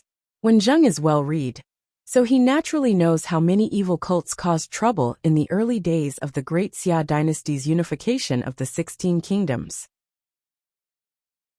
They had risen from the ashes several times, fanned the flames, instigated the common people, and caused chaos. They had to guard against the Red Lotus group. If there's something wrong with your brain, don't take them. This reason could indeed convince Qiguanrang. Let's not talk about the distant lands. Just the Buddhism and Taoism, which were now on equal footing, had believers all over the 5 countries. The Red Lotus group could not be compared to these 2 giants. However, the 3 were all religions, and they could vaguely see each other's shadows. Although Buddhism and Taoism were not forces in the traditional sense, their influence on the general trend of the world could not be ignored. If the Red Lotus group could have such a large number of believers and incite trouble everywhere, it would indeed be quite annoying. Qiguanrang nodded in agreement. All right, I'll remember this. This battle could be considered an unprecedented victory. There were a total of more than 23,000 captives. The others were either killed on the spot or died from serious injuries. Those who were still breathing were transported to the military base for treatment. The women's camp temporarily transferred a large number of people, but they were still very busy. Qiguanrang sent people to clean up the battlefield, clean up the corpses, search for those who were still breathing, and retrieve the arrows that could still be used. Although his lord was a local tycoon, fighting a war was too costly. He had to save as much as he could. In the following days, the busiest place would probably be the medical district. Those with superficial wounds would be fine after they were cleaned and bandaged. After their injuries were healed, they would be able to jump around and receive military merits. Those with broken hands and feet, abdominal cavities opened by barrels, broken bones embedded in internal organs, and large pieces of flesh cut off. The doctors could do nothing about such serious injuries. They could only do their best. Whether the patients lived or died was up to fate. There were also some who could not endure it and died from the pain. In fact, the large number of casualties did not occur on the battlefield, but after the war. Too many people died from serious injuries. Even if they survived, if the wound came into contact with dirt during the healing period, it would easily fester, making the wound unable to heal, and they would die. Fortunately, it was still winter. The temperature was not that hot and humid, and the probability of the wound becoming inflamed and festering was greatly reduced. However, the death rate was still higher than the survival rate. On the other side, Jiang Pingji ordered people to rest for a day before setting out to attack Fenghu County, according to the plan. Coincidentally, the day before the attack on Fenghu County was the New Year's Day. Before setting out, Jiang Pingji had already ordered people to buy enough pigs and sheep from the people with money or rice grains of the same amount. On the day of the New Year's Day, the soldiers in charge of the kitchen slaughtered the pigs and sheep. The pig's blood was collected and condensed into blood clots, which were prepared to be used as food. The internal organs were processed and the stench was removed. They were cooked with ingredients and spices and made into cooked dishes. The pig bones were boiled into a thick white bone soup. The soup base was spices. The smell of the bone broth was so strong that it could almost drift into Fenghu County. As for the other pork and mutton, the various parts were divided. Some were directly boiled in plain water, while some were added with black fungus and stewed into a pot of stew. Just looking at the color made people salivate. Dry fried pork ribs with salt and pepper, dry fried pork shreds, kung pao pork cubes, or cut the pork into minced meat and wrapped it into meat buns. In addition to these, there was also some raw meat and cut bamboo sticks. The soldiers could skewer the meat themselves and roast it over the fire. As for the rice prepared by the kitchen, it was cooked with the meat broth that had been prepared beforehand. It's the Children's Day. Everyone, eat to your heart's content. Those were Jiang Pingji's original words. The march was tough, but such a sumptuous meal was rare even during the New Year. The soldiers formed groups of 3 to 5 and ate their New Year's Eve dinner around the bonfire. There was a rack on the bonfire, and a pot was hooked. In the pot, all kinds of mountain products and meat pieces were cooked. The fresh and tender soup made a gurgling sound. When the hot soup and rice entered the stomach, the whole person felt warm. In contrast, Fenghu County was deserted. There were strong troops stationed outside the city. Even though it was New Year's Eve, almost no one celebrated. The most pitiful ones were the soldiers guarding the city. They squatted on the high city wall. The thin and shabby clothes on their bodies did not have much resistance to the cold. Their stomachs were empty. They were so hungry that they were in pain. They were singing the empty city stratagem. Many people could not help but look into the distance. There was the camp that Jiang Pingji's army had set up. They could not see anything else, but they could see the leaping and burning flames. They sniffed hard. There was a faint aroma of food in the air. Even though they were so far away, they seemed to be able to hear the lively sounds coming from there. "It's so good," a soldier guarding the city murmured in a low voice with deep envy. He simulated the taste of delicious food in his mind. The more he thought about it, the more saliva he secreted. Finally, he swallowed his saliva in big mouthfuls. The sound of thunder rumbled in his stomach. In Fenghu County, the leader of the Red Lotus group, who was guarding the city, received a report from outside the city. Chapter 649. Although he wanted to attack at night to teach Jiang Pingji a lesson, The leader of the Red Lotus group also knew that this plan was not feasible. First of all, it was New Year's Eve tonight, but a strong enemy was eyeing them covetously outside the city. No one was in the mood to celebrate. Secondly, the people in the city had been tricked by the Red Lotus group into saving and plundering their wealth. Now they were penniless. Although they were not as miserable as having no food to eat, the quality of the food was not good. They could not even taste meat on New Year's Eve, which made the festive season even worse. No mood, no vigor, no motivation. Sneak attack the enemy's camp? Haha. Quoting the words of the viewers in the streaming room, even Liang Jingru did not dare to give them the courage. Finally, Jiang Pingji's camp was very unique. It was obvious that she was experienced and could not find a suitable gap for a sneak attack. The soldiers on night patrol did not dare to slack off. Even though it was a lively New Year's Eve, they still had no intention of slacking off. The feasibility of a night attack was not high. This would not work, that would not work. The leader of the Red Lotus group was so angry that he swept the delicacies and wine on the table to the ground. Jiang Pingji dared to delay the attack for a day, so she was naturally not afraid of their night attack. If they dared to come over, she would kindly accept. Alcohol was prohibited in the military camp. Even on New Year's Eve, they were not allowed to touch the smell of alcohol. As the commander-in-chief, Jiang Pingji naturally had to set an example. Drinking plain water was enough. As for rice wine, it was better to fill in the blanks in her head. Jiang Pingji sat in the tent. There were a few plates of side dishes on the table. From the appearance to the taste, it was exactly the same as what the soldiers ate. From the beginning of the New Year's Eve dinner, the viewers in the streaming room uniformly sent Jiang Pingji New Year's blessings. Since the start of the streaming room, many viewers had developed feelings for her by following the stream. Now that they had accompanied Jiang Pingji for another year, many fans in the streaming room even spontaneously organized a New Year's Eve concert. Although she couldn't hear them, she could feel their passion through the dense bullet screen. Looking at the lively streaming room, then looking at the cold commander's tent, she could not help but sigh. This new year is really miserable. Thinking back to last year, we should be eating barbecue and hot pot around the long table by now. Jiang Pingji ate until she was half full. The taste of the big pot was just so-so. For someone who was used to eating delicacies, it was definitely difficult to swallow. But she was not picky. She ate it all with a normal expression. And there was not a single grain of rice left in the ceramic. I really do not want war during New Year. Yang Si deeply agreed. As a picky foodie, cutting off his delicacies was the same as cutting off one's addiction. When the addiction kicks in, how uncomfortable would it be without hanshi powder? Just ask Feng Zhen, who was weeping after giving up. During the New Year's Eve dinner, Yang Si and Dian Yan sat on either side of the table. Jiang Nongqin was left in Honglian County to hold the fort, so she was not in the tent. Yang Si said with a smile, "Only when there is a comparison can one know who is better.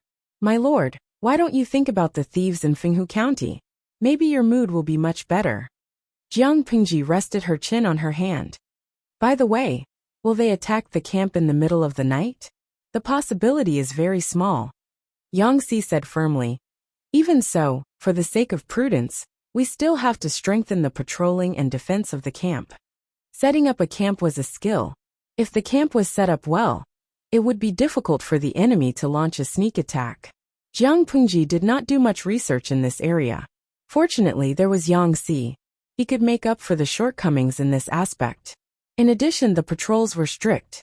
Even if the Red Lotus group really launched a sneak attack in the middle of the night, they would be able to react quickly. All the soldiers in the camp ate to their heart's content. Delicacies could soothe negative emotions and more or less dispel the depressing atmosphere of the New Year's war.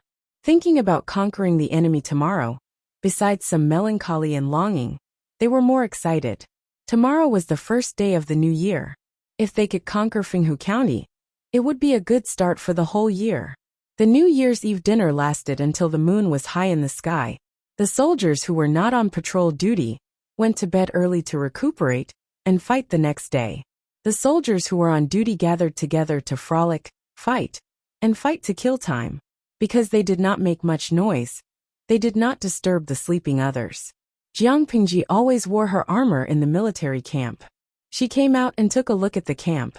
The soldiers she met saluted her. After inquiring about the situation everywhere, Jiang Pingji walked to the front of the camp and looked at the shadow on the ground in the distance. It was like a giant beast. She knew that it was Fenghu County.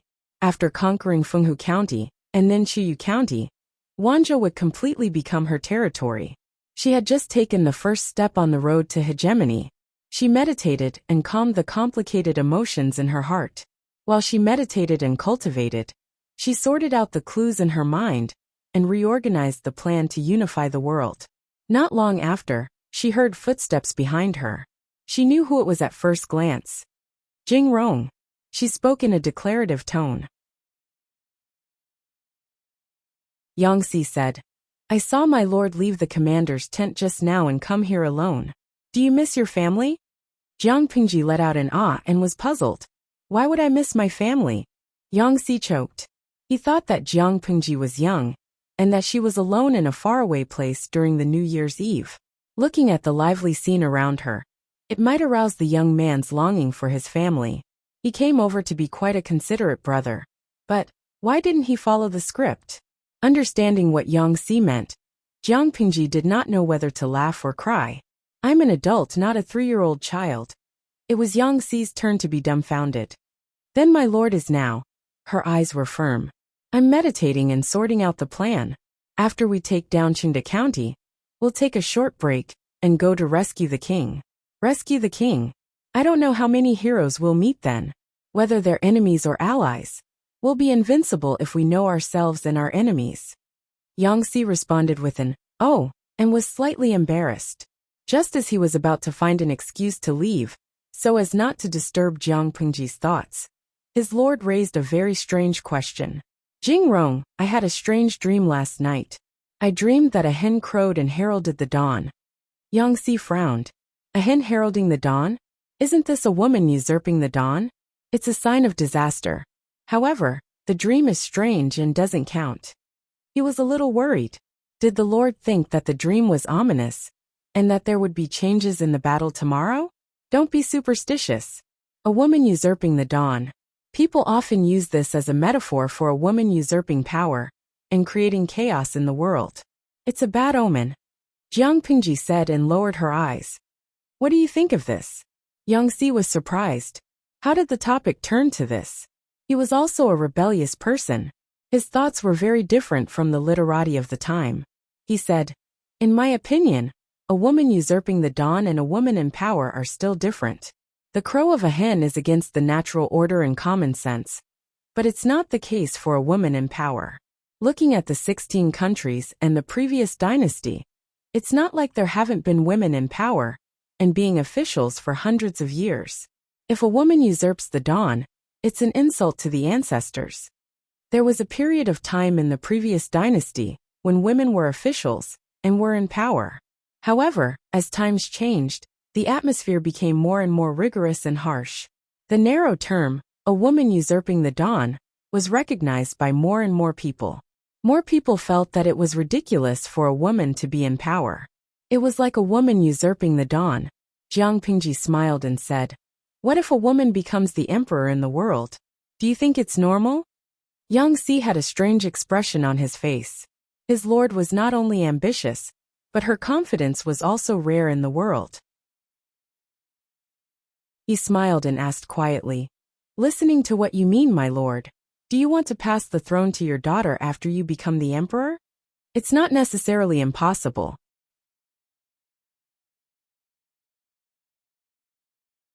Chapter 650.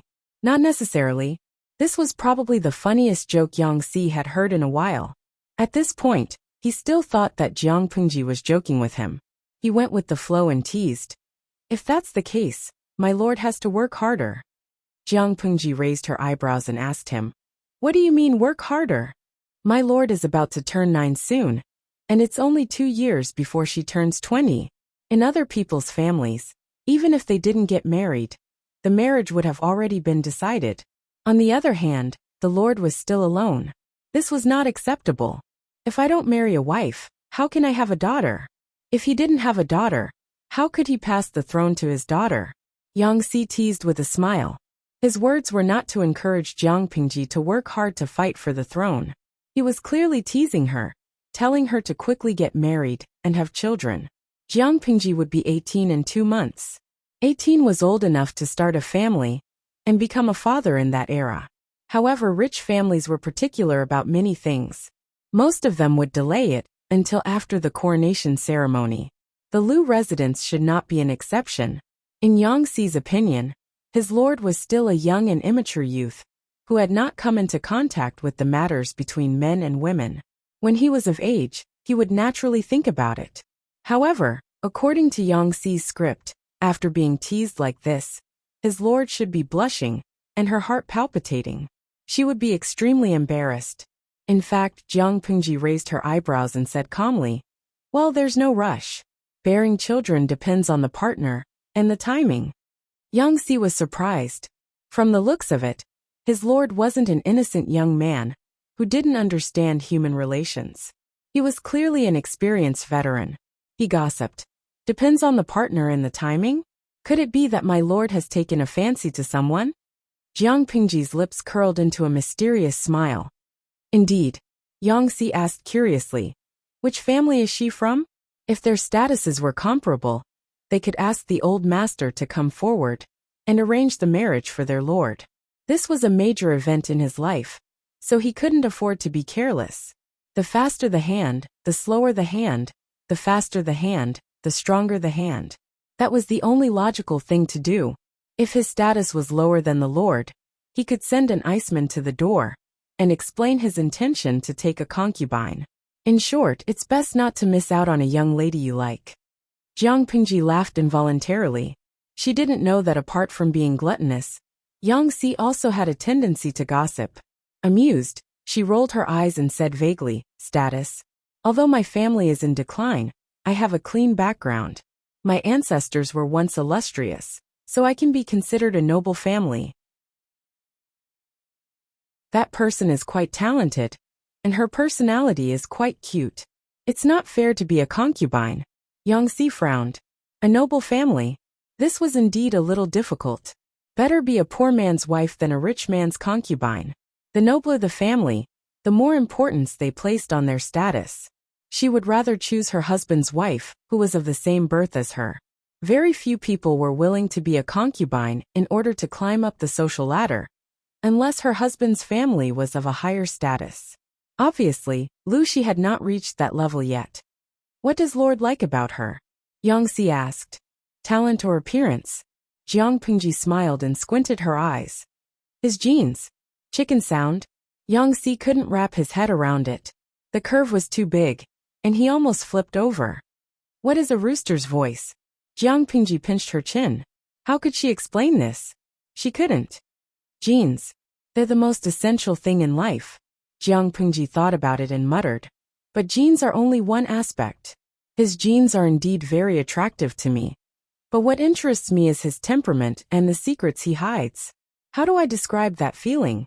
He's obviously full of loopholes, and it's no different from burying his head in the sand, but he still stubbornly wants to hide it. He looks so cute. Yang Si was dumbfounded.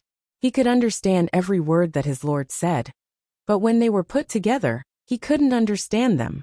Jiang Pingji concluded. He's easy to bully.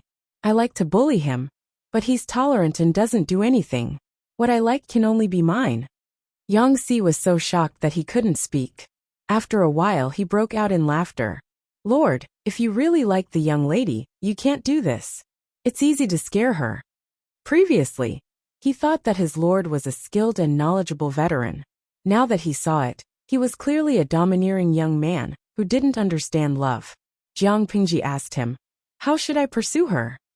Yang Si thought about it and said, if my lord really likes her, why don't you discuss it with the old master and ask him to come forward and propose marriage? Since she's from a noble family, she's probably well educated. Although my lord's actions show that you like her, in the eyes of the young lady, it's clearly frivolous and flirting. Even if my lord is very good, after such actions, the young lady's impression of my lord will at most be 1 or 2 points.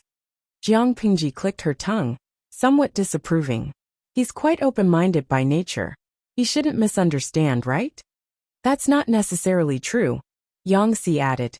Young girls are meticulous and tend to get into a dead end. Jiang Pingji rested her chin on her hand and thought about it. She said, "Is that so? Listen, Jing Rong is quite experienced." Yang Si sneered. He had eaten more than 10 years of rice than Jiang Pingji. How could he not know? If my lord asks Zi Shi, he's more experienced. However, he's an unruly wastrel. I don't recommend adopting his suggestion. Yang Si conveniently smeared Feng Zhen's name. Who asked Feng Zhen to be so wastrel? Jiang Pingji thought for a long time. Finally she said, "It's still early. Let's talk about it in another 5 or 6 years. I'm not in a hurry. I'm quite enjoying my current state." Yang Si did not suspect anything strange. In his opinion, the young lady that his lord liked was estimated to be only 11 or 12 years old. In another 5 or 6 years, she would be of the right age to marry. As a man, he should prioritize his family, country, and career. It was fine for his lord to get married a little later.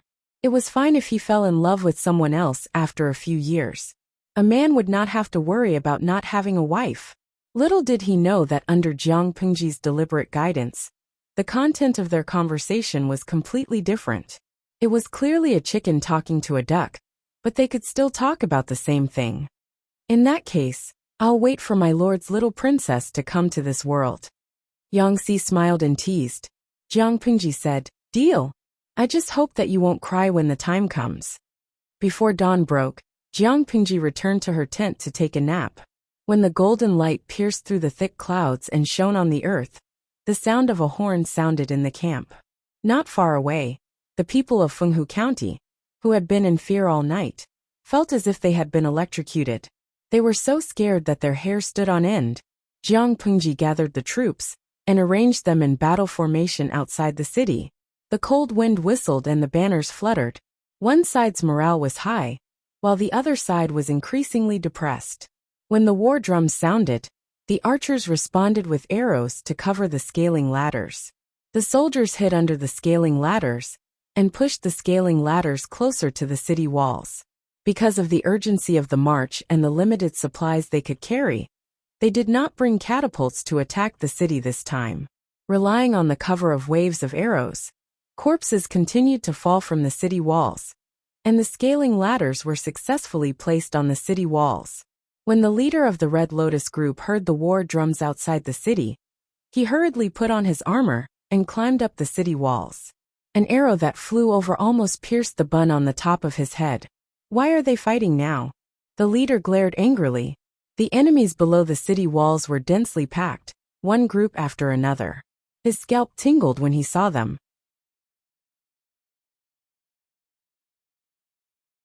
Chapter 651. We can't defend. The dull sound of arrows piercing flesh, the wails and screams of the battlefield, and the buzzing sound of arrows piercing through the air. The incomparably noisy sounds converged into a symphony of death. The soldier's head was covered in blood, and after he finished speaking with tears in his eyes, an arrow pierced through his chest. "Smash them all! Smash them down! We must not let these rebels climb up the city wall." The leader of the Red Lotus group shrank in the back, his face full of fear. He roared at the top of his lungs as he pushed the others to the front line. "We have to defend even if we can't. Whoever dares to retreat will be killed." The best way to deal with enemies climbing the ladders was to use heavy objects or sharp weapons to hit their vital points or hands. The defending side did not even need to kill them on the spot. They only needed to get them down from the ladders. The height of the city wall alone was enough to kill them. However, Yang Si was very cunning. He let the soldiers carry thick shields and pretend to climb the ladders. They did not need to climb too high. They only needed to climb halfway to lure the Red Lotus group on the city wall. When they attacked the soldiers climbing the ladders with stones or other sharp weapons, the archers below the city wall would specifically shoot at those soldiers. The war drums were like thunder. The strong sound of the drums resounded through the sky, stirring the blood in one's chest and causing it to surge. Jiang Pingji rode on Little White's back. Her red clothes and silver armor were particularly conspicuous under the sun. She frowned and said, Jingrong, although your lord has some spare money, I'm not as rich as a country. Can you be more diligent and thrifty? The arrows were not endless. From her point of view, every wave of arrows that were shot out was like shining silver. It would be fine if they could successfully attack the city, but if they could not attack it for the time being, those arrows could not be recovered. Even if some could be recovered after cleaning up the battlefield, the arrows would also be used up. Every time they fought, they would lose 10 to 20% of their arrows. It was so expensive that it hurt. Yangtze smiled and said, Wait a little longer. When their morale has completely collapsed, this city wall of a few feet will be easily breached. Jiang Pingji secretly rolled her eyes. She clamped Little White's belly. Go! Little White roared and rushed to the battlefield at the speed of lightning. Yangtze was about to raise his hand to stop it, but Little White had already carried the people away, leaving only the dust it raised. As they galloped, Jiang Pingji removed the bow and arrow from the back of the horse. For this bow, pulling the bowstring to a full moon would require more than 2 stones of strength. He knocked an arrow and drew his bow, aiming at the flag fluttering in the wind. A silver light pierced through the air. The arrow carried with it an unstoppable momentum. With a dong sound, it pierced through the flagpole, and the huge flag fell down with a loud bang. If he wanted to completely crush their morale, why did he need to waste so much time? Either they would take the head of the enemy general, or they would cut down their flag. These were both ways to thoroughly humiliate the enemy and destroy their morale. Yangtze saw the fallen flag of the Red Lotus group, and laughed involuntarily. He adjusted his plan, and attacked the city with all his might. The Red Lotus group on the city wall had basically lost their will to fight. After paying a small price, Jiang Pingji's soldiers carried their thick shields, and climbed up the city wall one after another. The two sides were engaged in a chaotic battle. The scene was chaotic and bloody. It was like Azura hell, making people lose all rationality. Amidst the chaos, the city gates opened wide. Jiang Pingji held the long spear in her hand, and rode her horse into the city. They fought from early morning until noon, and it was as if the white clouds in the sky were dyed scarlet. If someone surrendered, their hands were tied. If they resisted, they were killed on the spot. In less than half a month, the situation in Qingda County had undergone earth-shattering changes. At this point, Jinmen County, Fenghu County, and Red Lotus County were all included in Jiang Pingji's territory. Chiyu County is still missing. After the war, Yangtze sent people to clean up the battlefield and settle the wounded soldiers, the bodies of the dead soldiers, and the prisoners of war. When he could finally breathe a sigh of relief, Jiang Pingji had already washed up and taken off her heavy armor. She was sitting in the main hall, drinking tea and resting. Yangtze was so busy that his feet barely touched the ground. Even the clothes he was wearing were from 2 days ago. He had no time to wash up and tidy up. Yes, we're still missing Chiyu County. Why don't you wait quietly for a few more days, my lord? Wait for the Red Lotus group to fight internally and exhaust each other? Jiang Pingji frowned and said, I want to wait, but I can't wait to rescue the emperor. Yangtze was also helpless. If it weren't for the rescue of the emperor, they would have waited until the beginning of spring before attacking Qingda County. Now they were forced to start a war a few days before the New Year's Day.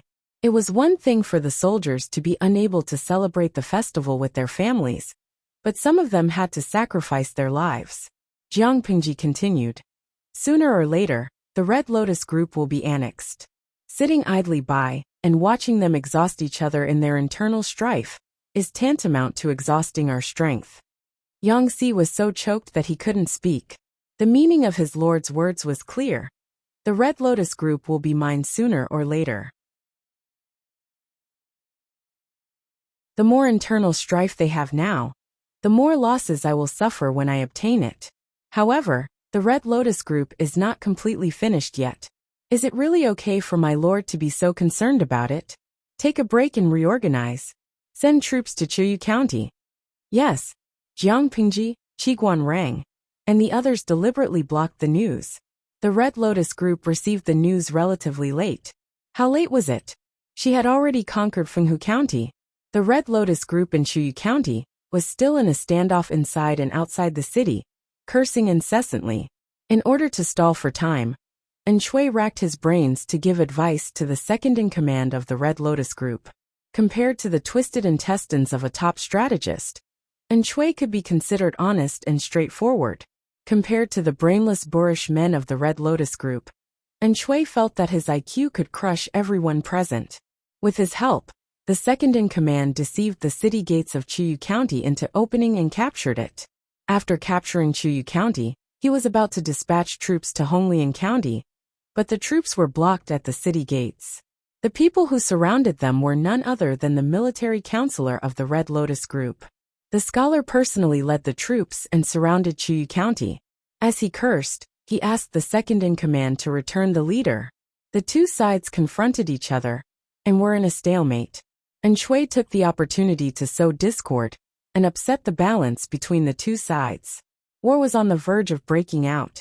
As for him, for the sake of his life, Shui had packed his luggage early and fled with a few of his brothers amid the chaos, slipping away. The second-in-command and the scholar's eyes were bloodshot. How could they have noticed Shui's existence? When they discovered that Shui had escaped and vanished from the face of the earth, news of Honglian County and Chuyu County, successively being conquered, arrived. What? Honglian County has been lost? When did this happen? The second-in-command stood up in shock. Because he had risen in such a hurry, he felt dizzy and almost fainted from anger. The soldier who had delivered the news was pale as he stammered out the time. When the second-in-command heard this, his eyes rolled back, and his sturdy body collapsed to the ground. Everyone panicked. They pinched and slapped him. After a while, they finally woke him up. How is this possible? The second-in-command felt as if he had fallen into an ice cellar. The coldness seeped into his bones. If the intelligence was correct, Honglian County had fallen on the same day that he had arrived at Chuyu County. The guards of Honglian County were not weak. How could Thief Lu attack Honglian County without making a sound? Moreover, it had been a few days since it had been conquered. Why did the news only arrive now?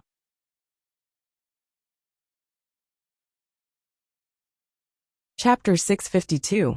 Although the scholar wasn't smart, he wasn't completely brainless. I want some time alone. This is a trap. What's wrong? The scholar gritted his teeth in pain. He felt nauseous and sweat oozed out of his pores. His mind was muddled, like a messy ball of yarn that couldn't be cut. He couldn't find any clues. Faced with this situation, the scholar subconsciously wanted to ask Shui for advice. No, Shui. The scholar felt a flash of inspiration in his mind. His blocked and muddled mind suddenly became clear. He knew what was wrong. It was Shui. The scholar gripped the handrail tightly, barely supporting his body from falling. His eyes were fierce and full of murderous intent. He gritted his teeth and found someone to secretly contact Shui. If Shui hadn't offered several strategies, how could the situation be like this? This scoundrel seemed to be thinking for the Red Lotus Group. But in reality, he had hidden evil intentions. He wanted to kill the entire group. This was probably the smartest moment of the scholar's life. Many seemingly inconspicuous details became abnormally clear. Shui had initially determined that Lu Shi and his group would attack Fenghu County first, because the mountain road to Fenghu County was short, making it convenient for a sneak attack. And the result? The scholar believed in Shui's inference and withdrew the garrison of Jinmen County.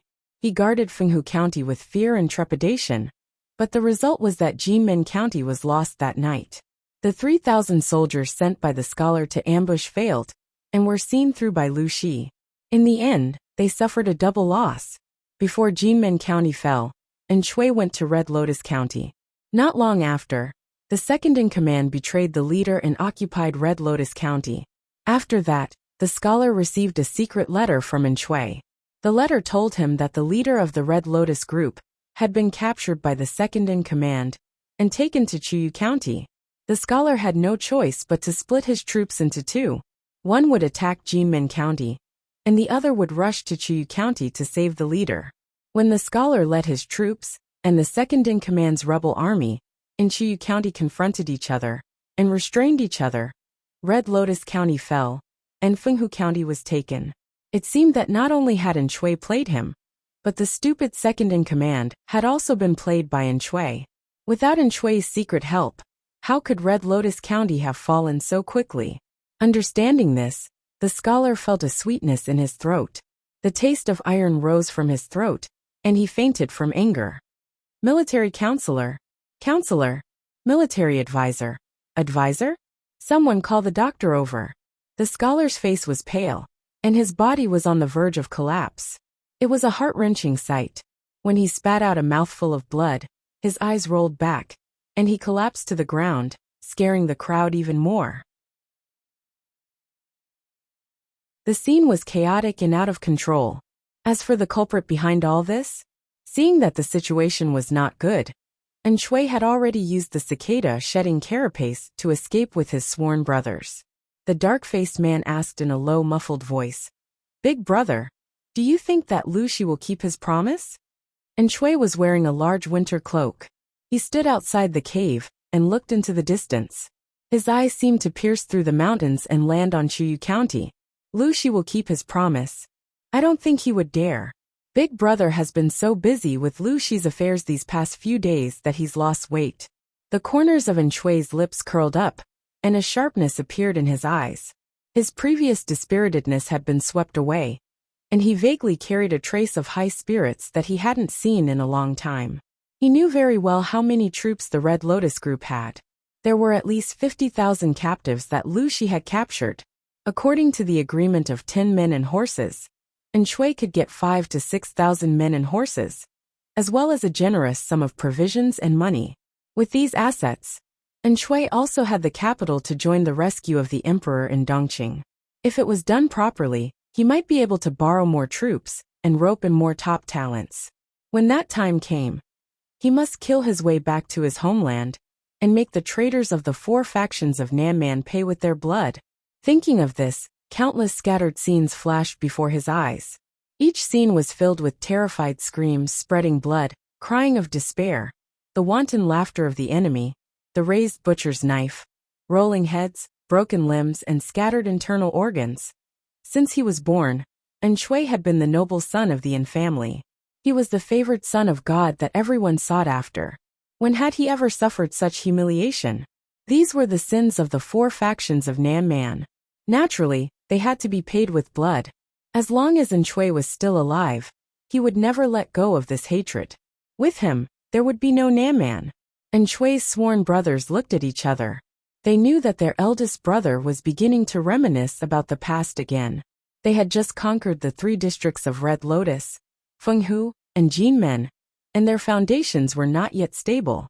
The Red Lotus group had been developing in Qingda County for many years, and had many brainless believers. In order not to fail, Jiang Pingji ordered Qiguan Rang and the others to consolidate their foundations and integrate the troops. At the same time, they had a deeper understanding of the situation in the 3 districts. They had to understand the ins and outs of the situation, so that they could prescribe the right medicine in the future. After all, brainless believers were in the minority. Most of the people still followed blindly. The former was incurable, but the latter could still be saved. For the common people, it didn't matter who the officials were. What mattered was whether the officials could bring them a good life, whether they could provide them with a place of protection in this chaotic world. As long as they understood the problems of the people in the 3 districts and prescribed the right medicine, they would know that following Jiang Pingji was far more promising than following the Red Lotus group. The people would naturally submit to her. Of course, the Red Lotus group's methods of brainwashing its believers inspired Jiang Pingji. The Red Lotus group could use deals and propaganda to discredit others and build momentum for the sacred group. Naturally, Jiang Pingji could do the same. This method could also be used in the military camp to teach loyalty to the soldiers. Hadn't the audience in the live stream recommended the position of political commissar to her? However, the position of political commissar required someone with a certain level of knowledge. What Jiang Pingji lacked the most at the moment was intermediate talents, so she could only put this plan aside.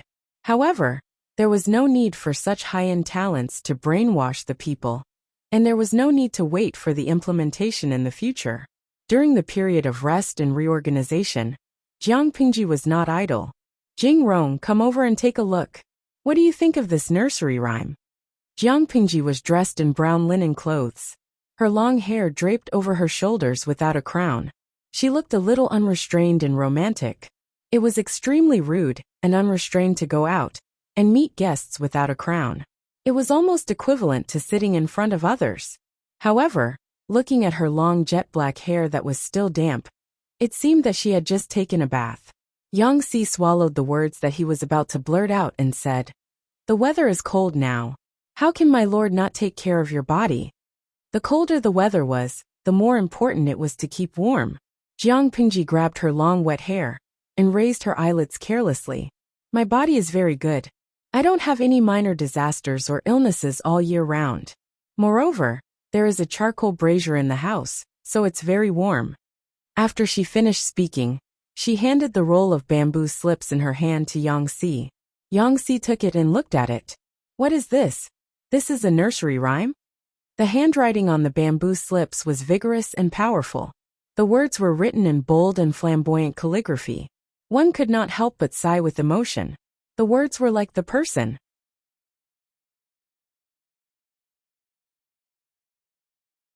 Chapter 653. In Jiang Pingji's opinion, those stubborn believers were like ticking time bombs. They must not be allowed to live. However, what about those weak-willed fence-sitters? Could Jiang Pingji kill them all one by one?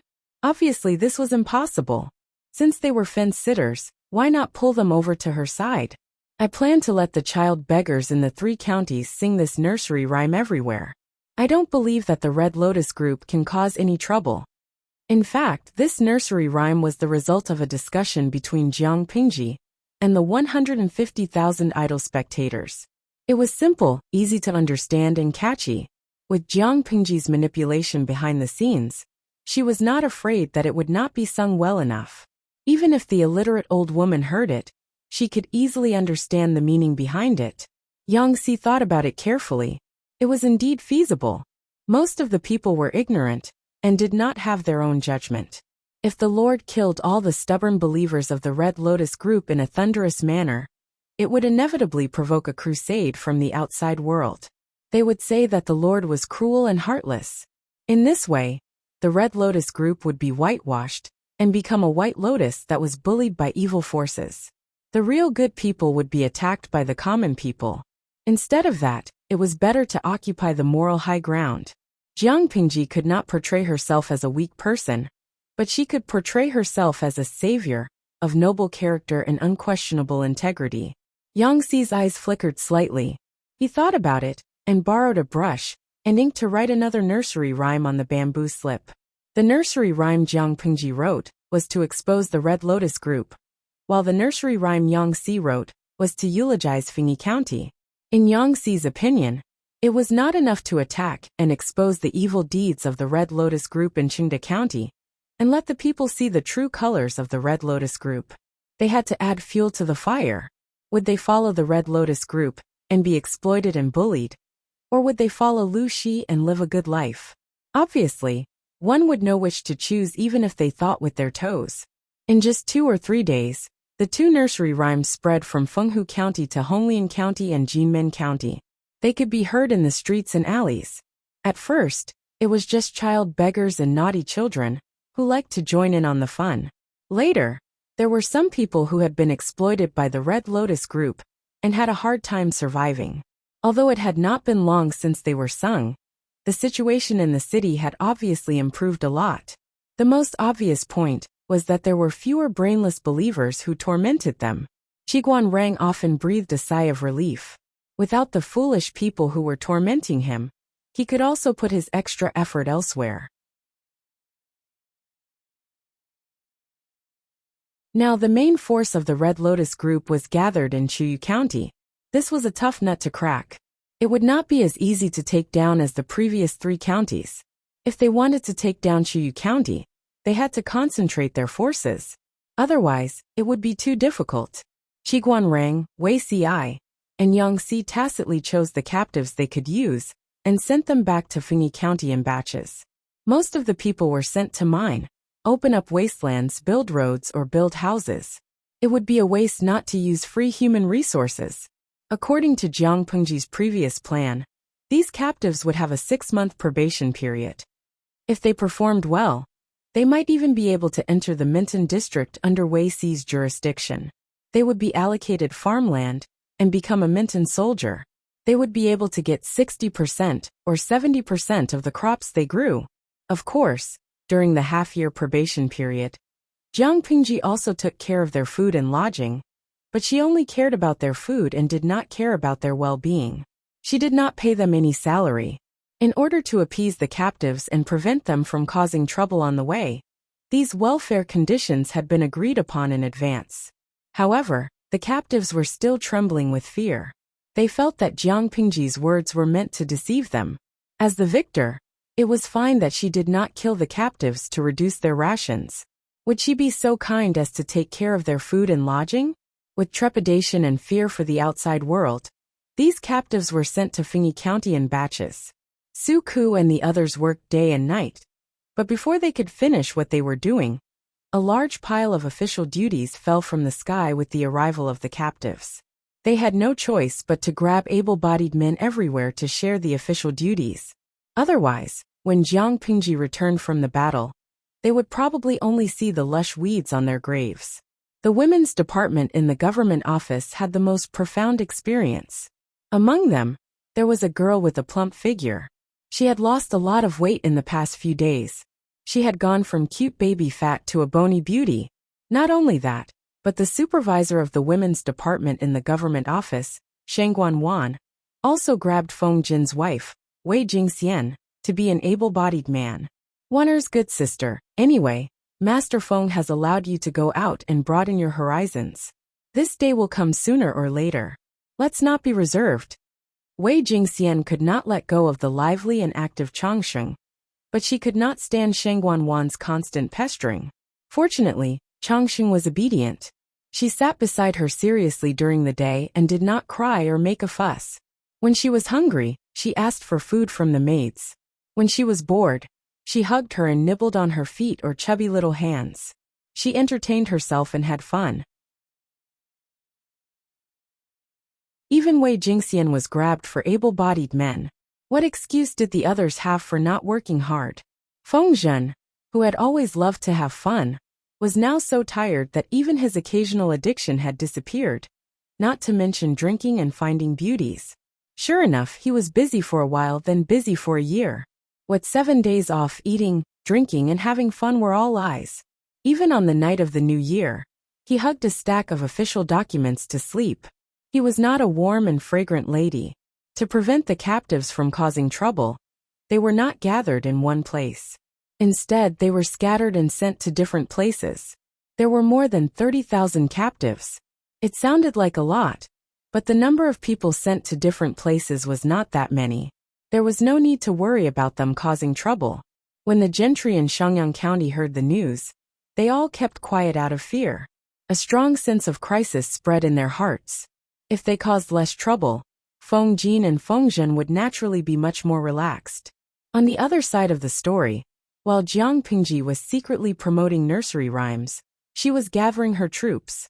She was valiantly and energetically marching towards Chuyu County. Excluding the troops stationed in the 3 counties, Jiang Pengji had only 8,000 elite troops at her disposal. With 8,000 troops, the Red Lotus Group in Chuyu County had 40,000 to 50,000 troops. It would be fine if the Red Lotus Group continued with their internal strife, but if they worked together to resist the foreign enemy, Jiang Pengji would have a hard time. The Red Lotus Group's troops were 5 to 6 times hers, and they had the advantage of defending the city. As the attacking party, she was at a great disadvantage. If the Red Lotus Group defended the city and did not come out, she could only retreat and defeat in the end. It was not that she had too few troops to defeat them, but that she had too little time. There was a deadline for rescuing the emperor, and she could not afford to delay it. However, if the Red Lotus Group continued with their internal strife, Jiang Pengji could take advantage of the situation. The military advisor of the Red Lotus Group had been fooled by Yin Shui. He had finally sobered up from his rage. He immediately sent out an envoy to try to negotiate peace with the second-in-command. The most important thing now was to unite the forces of the Red Lotus group and fight against the traitor Lu together. They should not allow the outsiders to take advantage of the internal strife. The second-in-command hesitated and did not agree immediately. Jiang Pingji was frowning in the tent. If the Red Lotus group really unified, and they were determined to defend the city and not leave, it would indeed be difficult. At that moment the guard sent a message. Wuxia was outside, requesting an audience. Jiang Pingji said calmly, "Invite him in." Wuxia had come with a solution for Jiang Pingji. "I hope that my lord will allow me to persuade the rebels of the Red Lotus group to surrender." Jiang Pingji's eyebrows twitched fiercely. Was he tired of living to persuade them at a time like this? She did not object immediately, but her expression showed that she did not agree. Wuxia pursed his lips and did not speak. He looked straight into her eyes.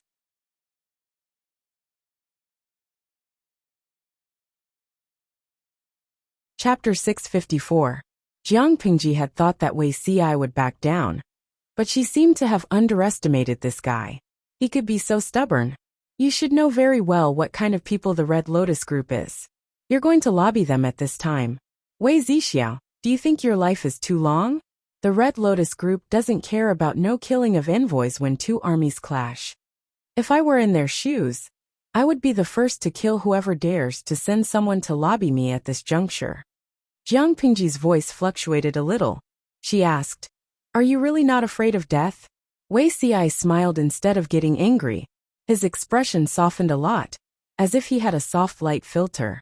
He said, "Of course I'm afraid." It was human nature to be afraid of death. Even though Wuxia had been reborn, every time he thought of the scene of him drawing his sword to commit suicide, he still felt a trembling fear. However, if he could turn back time once, he would still choose to do so. Life was indeed precious, but to Wuxia, some things were more important than it. "It's good that you're afraid. Take good care of your life." Jiang Pingji didn't even look up. She gestured for Wuxia to leave. Wuxia said, "It's precisely because I'm afraid that my life and the lives of the people are worthy of respect. I am confident that I can convince the enemy leader. If I succeed, the casualties of our soldiers will be greatly reduced. It's true that my lord is brave and good at fighting. There are few opponents in the world, but the enemy has a large number of troops and the city walls as a barrier.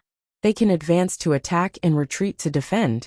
If they defend the city and deliberately delay time, even my lord will have a big headache. While the enemy is still divided, I think that sowing discord and instigating defection is the best way." At present, the Red Lotus group was still divided and hostile. They still had a chance.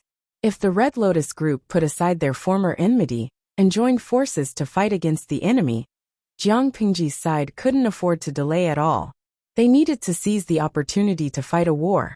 And the same was true of strategy. If they delayed for a while, and the Red Lotus group became harmonious, it would be too late. Jiang Pingji was a little annoyed. She pondered for a while, and finally made a decision. "If you can guarantee that you'll come back alive, I'll allow you to try." Wuxia's face was filled with joy. Even his eyes were a little brighter. However, the audience in the streaming room was going crazy. Beauty Ci is out of her mind, and wants to court death. "Host, how can you not stop her?" "AID not enough. The Red Lotus group is a group of bandits. They don't have the habit of not killing envoys when two armies cross swords. If they see that Samiran is good-looking, but not strong in martial arts, what if they develop crooked thoughts? Host, why didn't you stop him to the end?" Who wants to add drama? The streamer has taken over 3 territories of the Red Lotus group. They hate the streamer to the core now. If Beauty Ci goes over, won't he be a ready-made punching bag? If it were any other force, I wouldn't be very worried. However, if it were the Red Lotus group, I would be very nervous. This chapter's message. The key is that Wuxia wants to go. The host tried to stop him, but he was determined. What do you expect the host to do? The viewers in the streaming room were worried about Jiang Pingji, but she would not make decisions for him, just because she was worried. Perhaps her worry seemed to Wuxia that she didn't trust his abilities. So when Wei Xi insisted, she chose to respect him. After obtaining permission, Wei Xi changed into a simple and plain Confucian robe and left the military camp with only a few guards. That night, the second-in-command got up from his concubine in irritation. He was about to call for hot water to take a bath when the footsteps of a messenger came from outside. Second-in-command, there is a group of people outside who claim to be messengers sent by Lu Shi. They want to discuss important matters with you. The second-in-command was halfway through putting on his clothes when he froze on the spot. After a while, he reacted and revealed a malicious smile. Lu Shi actually sent people over. Interesting, interesting. I want to see who is so unafraid of death. Let them in. I'll go over right away. The second-in-command took a battle bath and changed into a new set of clothes. He tidied himself up and went to meet the messenger sent by Lu Shi. When he entered the main hall, he saw a young man in a dark green Confucian robe sitting on the table. His sitting posture was standard and his back was straight. The hall was brightly lit. The candlelight swayed and the light flickered. The young man's long, dark hair was tied into a jade crown. He was meticulous, and the color of his hair made his already delicate skin look even fairer. His eyebrows were straight, his eyes were like dots of paint, and the bridge of his nose was high. No matter who saw him, they would praise him. What a handsome gentleman with red lips and white teeth. The young man seemed to have sensed movement outside the hall. He looked in the direction of the sound. Seeing the fierce-looking second-in-command, he looked calm. It was as if he was not in the enemy's camp, but in his own courtyard. He was drinking alone at a table. The second-in-command gathered his thoughts and strode to the seat of honor. He sat down in a dignified manner and said in a thunderous voice, "You were sent by Lu Shi to persuade me?" He wanted to call Jiang Pingji Lu Shi, but the second-in-command did not know the young man's specific purpose, so he showed mercy. Wei Xi bowed and said calmly, "No, my lord sent me here to point out a way for you to survive." As soon as he opened his mouth, the second-in-command's murderous intent gradually surged. He sneered, "Point out a way for me to survive?" Exactly. Wei Xi was not afraid at all. He said, "You are entrenched in Chuyu district and have 30,000 strong troops. You seem to be at the peak of your power. But don't forget that there are two strong enemies outside the city. Once the two besiege the city, how long do you think you can resist according to the reserves in the city?" If Wei Xi tried to persuade him and put himself in a lower position, the second-in-command would only be more arrogant and think more highly of himself. He was here to instigate the second-in-command. The two of them should be on equal footing. Therefore, even though he was in the enemy's camp, Wei Xi did not lower his aura at all. The second-in-command snorted. His eyes were as fierce as a wolf's. He stared at Wei Xi's neck, as if thinking of how to break it. The second-in-command was disdainful and said in a rough voice, "Although I have conflicts with the sacred sect, behind closed doors, we are all family. No matter what, Lu Shi is still an outsider. In this world, who would help an outsider instead of helping their own family?" Wei Xi said coldly, "Family? Are you referring to your own family, who will be killed when the time comes?" The second-in-command's face turned green. Wei Xi continued, "You should thank my lord. If not for my lord, based on your rebellious behavior, how could the Red Lotus group allow you to survive? What you said just now is right. Broken bones are still connected. How can a family have overnight hatred?" When it came to distorting the truth, the counselors under Jiang Pingji were all outstanding. Their ability to secretly change the concept was superb. It was clearly Jiang Pingji who had forced the Red Lotus group to fall apart. In Wei Xi's words, Jiang Pingji had become a benefactor.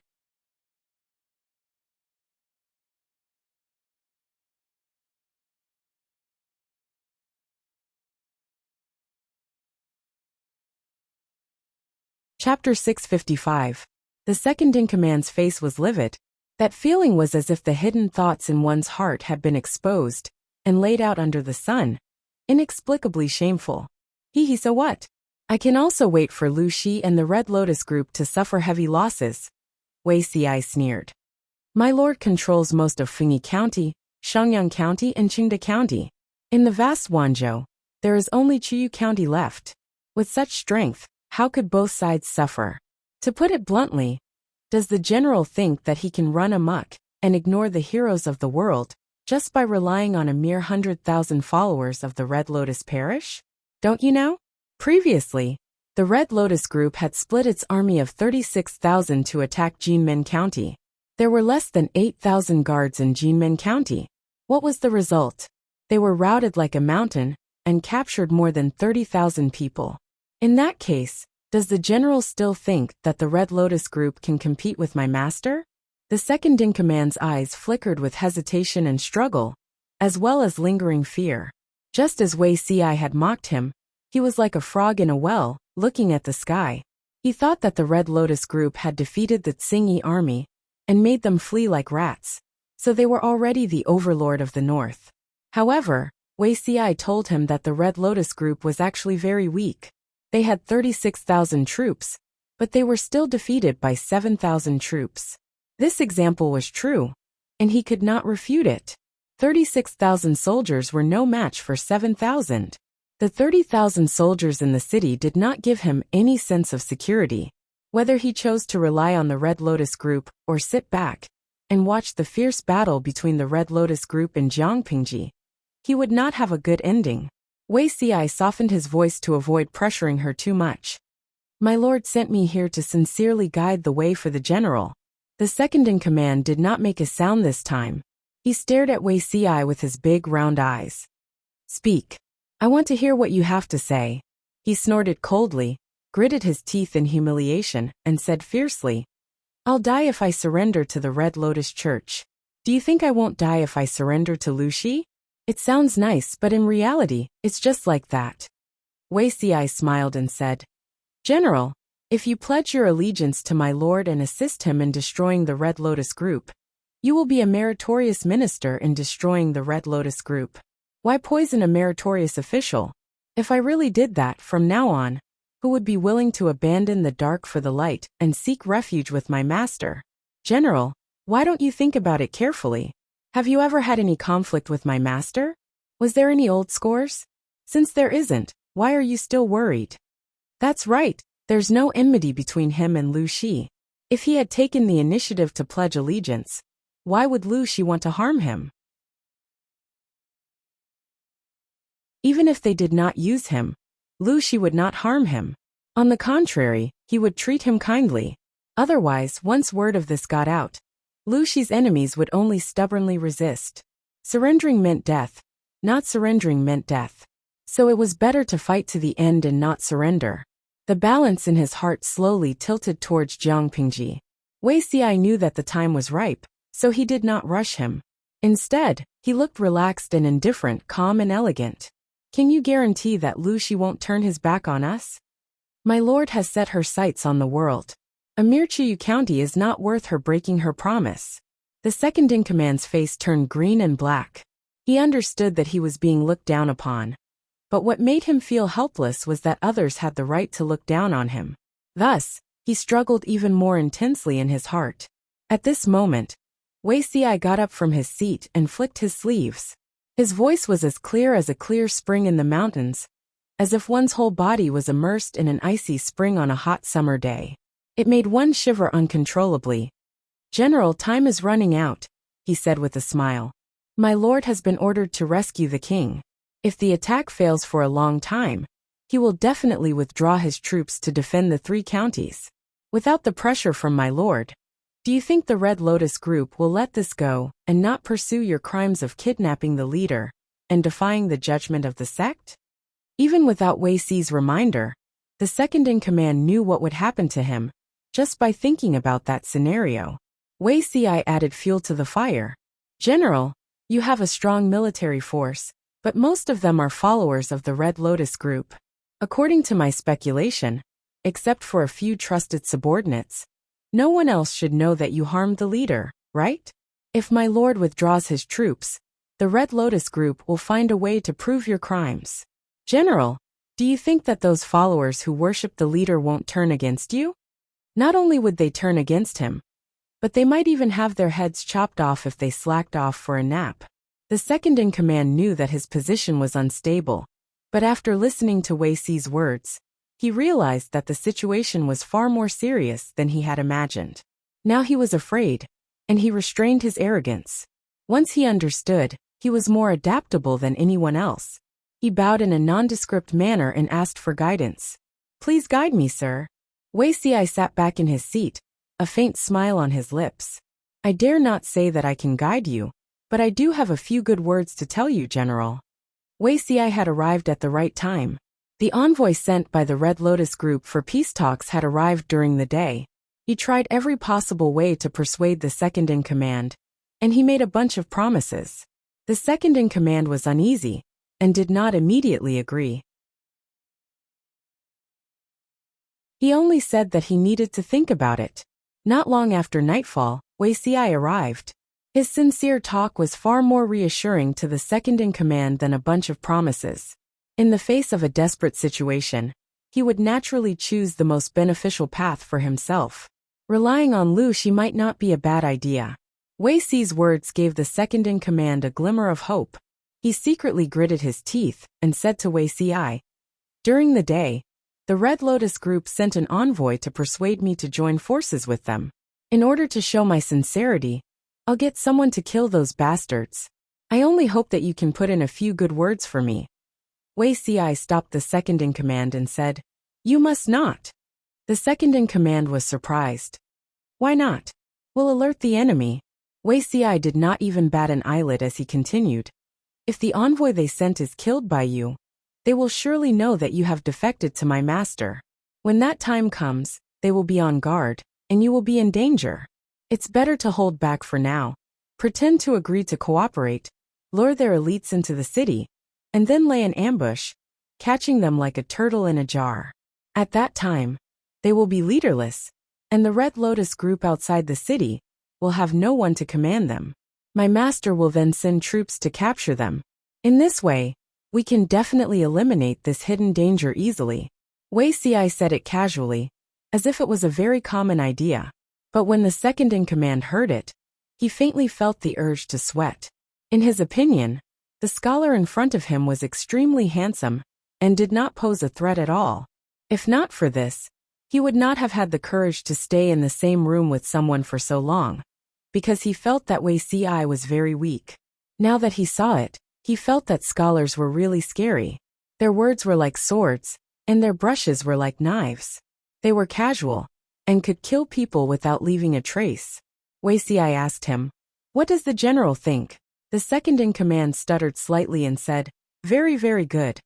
Wuxia continued, "In order to win people's trust, I hope that the general can do one more thing." The second-in-command asked him, "What is it?" "Kill me." The second-in-command was stunned. He felt that there was something wrong with his ears. Otherwise, how could he have heard such a strange request? Kill you?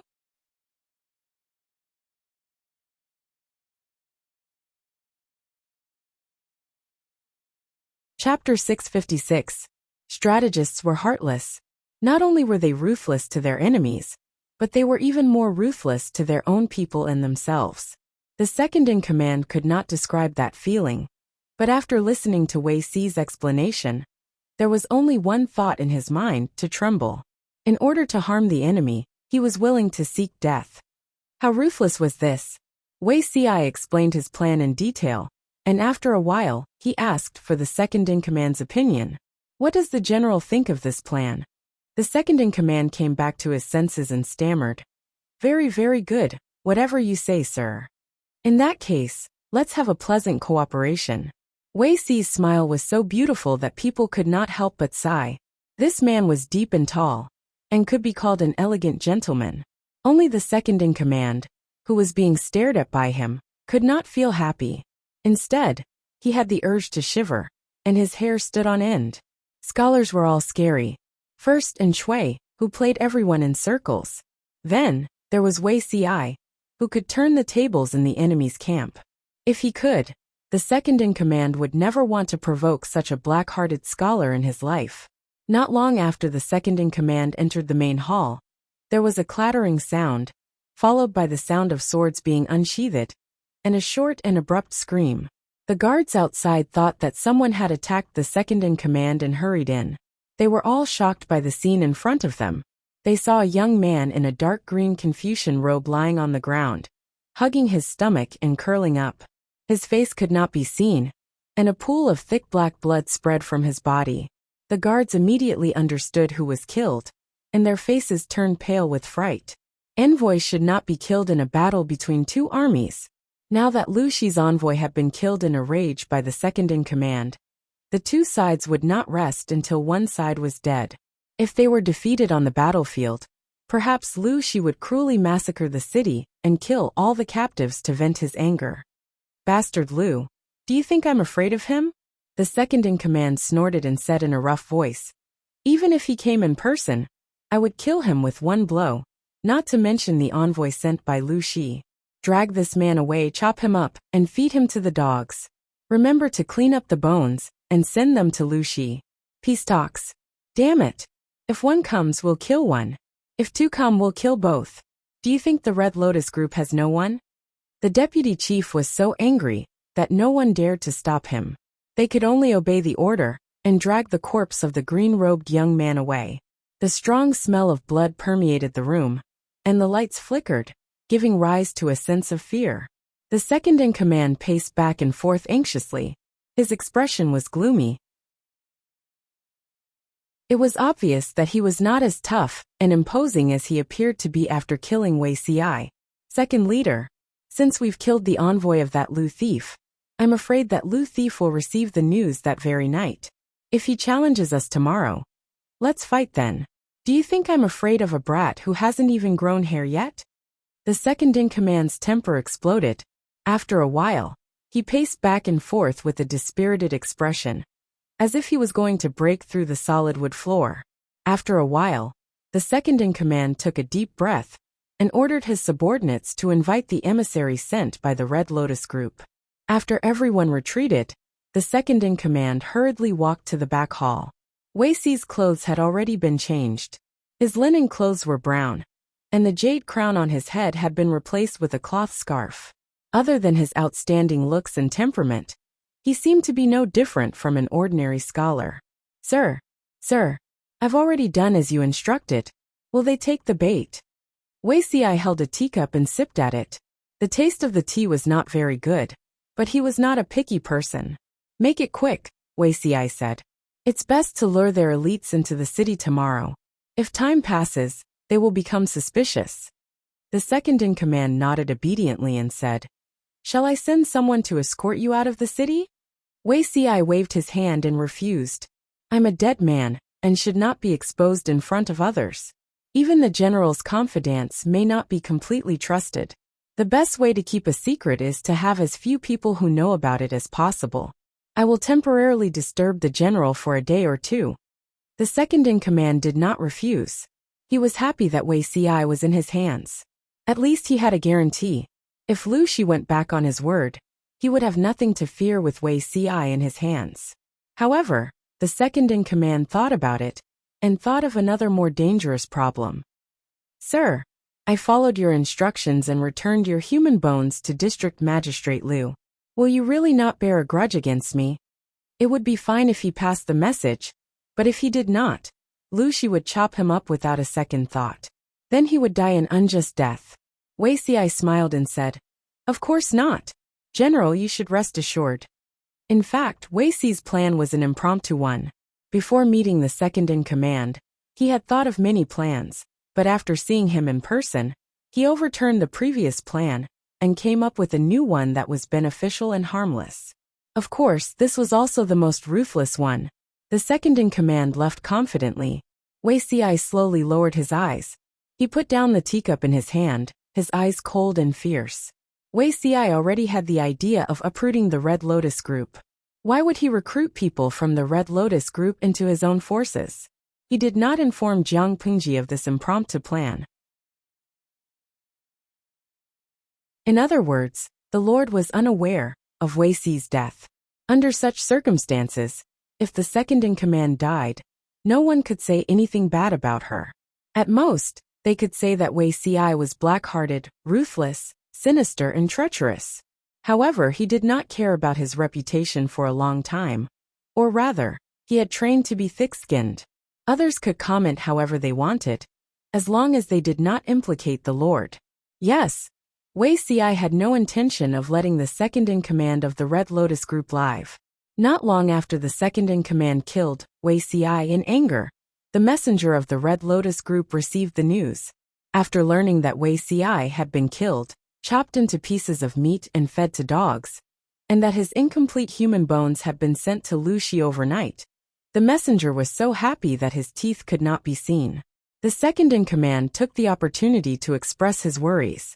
He had killed Lu Shi's trusted advisor. Wouldn't Lu Shi explode on the spot?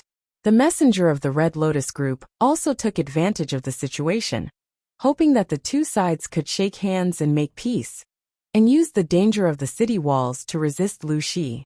When the second-in-command heard this, he agreed readily. To be honest, in terms of acting, the second-in-command was quite clumsy. However, he had a full beard, and his expression was not easy to observe. In addition, the news that the Red Lotus group had received was too clear. Wuxia had indeed been stabbed to death by the second-in-command. His face and body were badly mutilated, so they naturally did not suspect anything.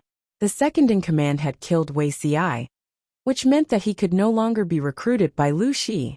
In the second half of the night, Jiang Pingji's tent was brightly lit. She frowned slightly, as if she had an ominous premonition. After waiting for a long time, she was about to rest for a while with her hand on her cheek, when the sound of hurried footsteps came from outside the tent. What's going on outside?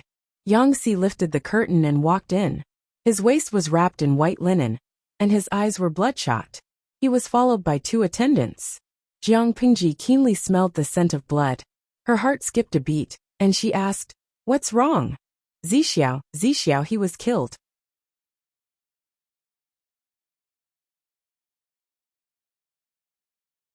Chapter 657. Because she couldn't sleep all night, Jiang Pingji kept the live stream on. She watched a group of night owls and idle people send bullet screens to kill time. When Yang Si said that, the night owls who were still dozing off in front of the screen instantly woke up.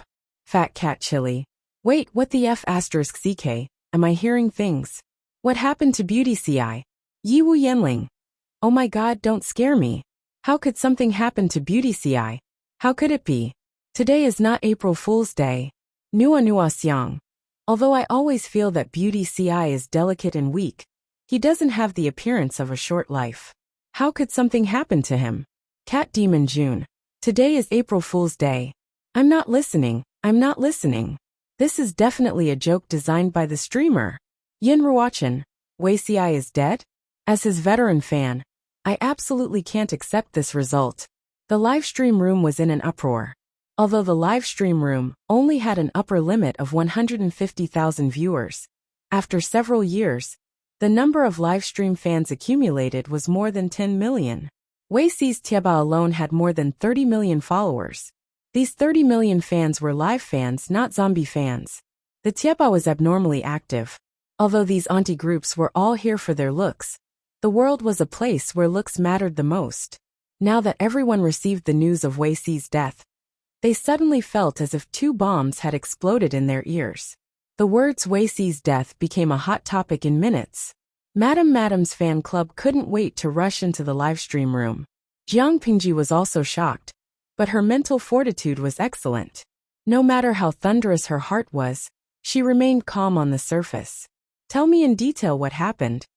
Jiang Pingji's tone was unprecedentedly cold. Every word contained murderous intent. Even though there was a charcoal brazier burning in the tent, one could still feel the obvious drop in temperature. Zixiao is dead? Could it be the group from Chuyu County? Yang Si held back the grief in his heart. He gritted his teeth and endured the surging sourness in his throat. He spoke with difficulty.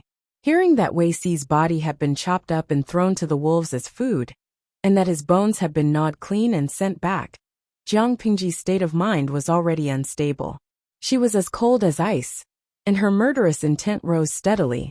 The livestream room even lost its order. She was not in the mood to care about the explosive bullet screen, and turned her eyes to the two attendants behind Yang Si. Each of them was holding a corner of a piece of white cloth, and the white cloth was wrapped around a heavy object. That was where the smell of blood came from. Yang Si said. The thieves in Chuyu County threw this on horseback in front of the camp. Jiang Pingji stood up coldly. The two attendants put down the white cloth, revealing a pile of human bones. It was stained with dark blood, and the flesh that wasn't completely eaten was still stuck to the bones. Many places had bite marks of dogs. Jiang Pingji only glanced at him once, and her murderous gaze softened a little. She raised her hand and ordered her attendants to leave.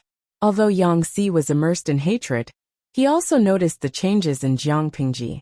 His gaze then fell on the pile of fresh human bones, and his lips moved for a while. My lord Zixiao, Jiang Pingji scoffed and snorted. He's not dead. Yang Si, put away that mournful expression. This isn't Zixiao's human bones. Jiang Pingji squatted down and took out a piece of bone with blood and minced meat. The audience in the streaming room expressed that they could not stand such a large-scale taboo scene, and they all commented on the bullet screen to protect themselves. The bone age isn't right.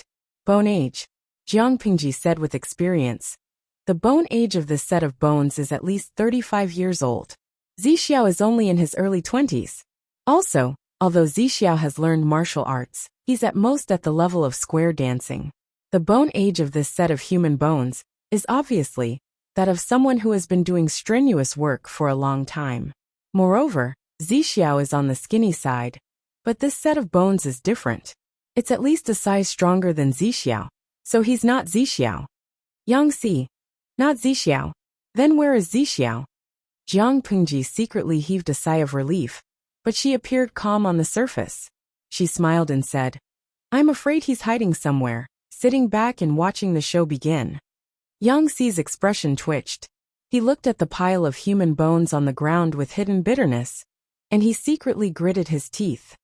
This way Zixiao. What tricks does he want to play this time? Jiang Pingji rubbed her chin and smiled faintly. In short, it's definitely beneficial to us. After Yang Si calmed down, he regained his wits. He frowned deeply and carefully tried to figure out Wei Si's train of thought. If Wei Si was killed by the second-in-command out of anger, who would benefit the most? The Red Lotus Group, because this move cut off the second-in-command's escape route of relying on Lu Shi. In order to protect himself, he could only continue to ally with his old boss, the Red Lotus Group. His old boss was also happy to accept the second-in-command and his troops. Coupled with the convenience of the city gates of Chuyu County, they could delay Jiang Pingji to death. Not long after, Yang Si understood Wei Si's plan. He was angry and furious. This guy, can't he tell me in advance what his plan is? He almost scared me out of my wits. Jiang Pingji said, plans can't keep up with changes. Maybe he came up with this idea on the spur of the moment. Yang Si asked. Since Zixiao is fine, then my lord, what should we do tomorrow? Should we directly challenge him to a fight? Jiang Pingji nodded. Yes, our trusted advisor has been killed. We should at least put on a show. I don't want to act. Tomorrow you'll go to the front lines. Yang Si was speechless. He didn't want to act either. Wei Si wasn't dead yet. Why should he waste his feelings? Jiang Pingji continued.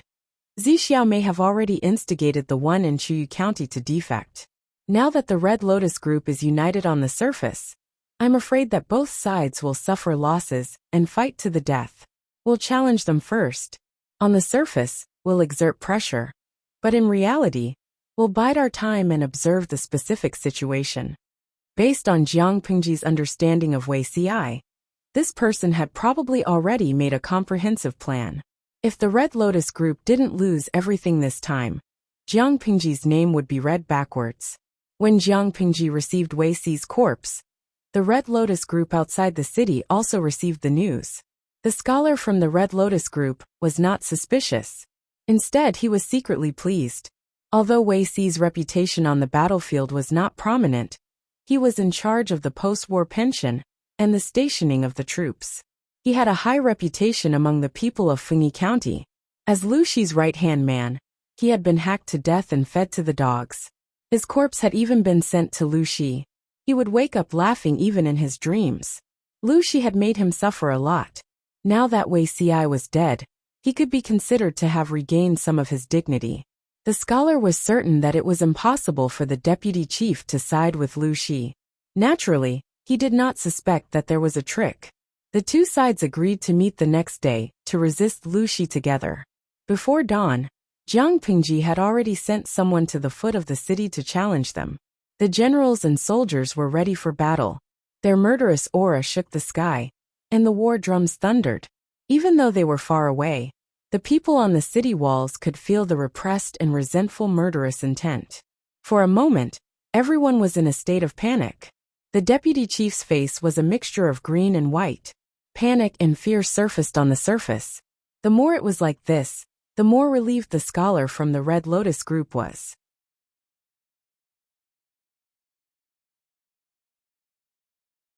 Chapter 658.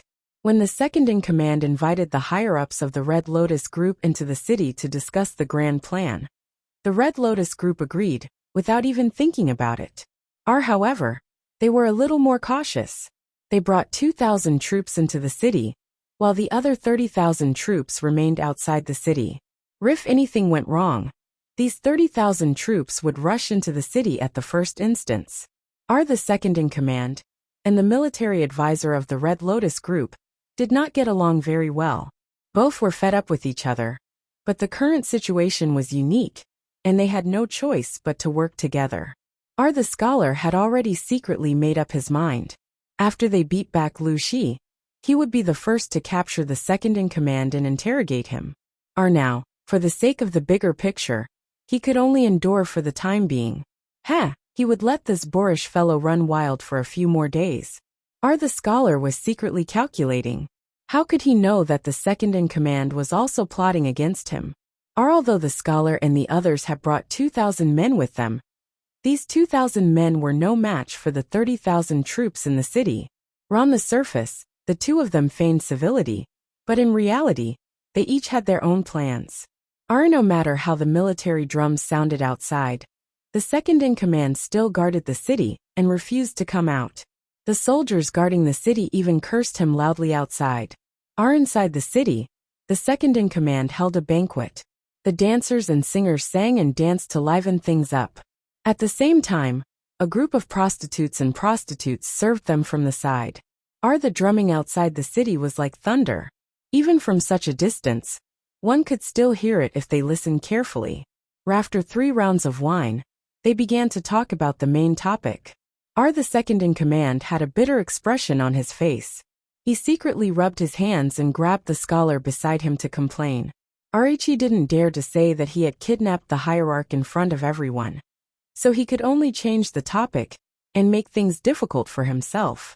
On account of the fact that they were from the same bloodline and were like brothers, he had to help him defeat Lu Shi outside the city.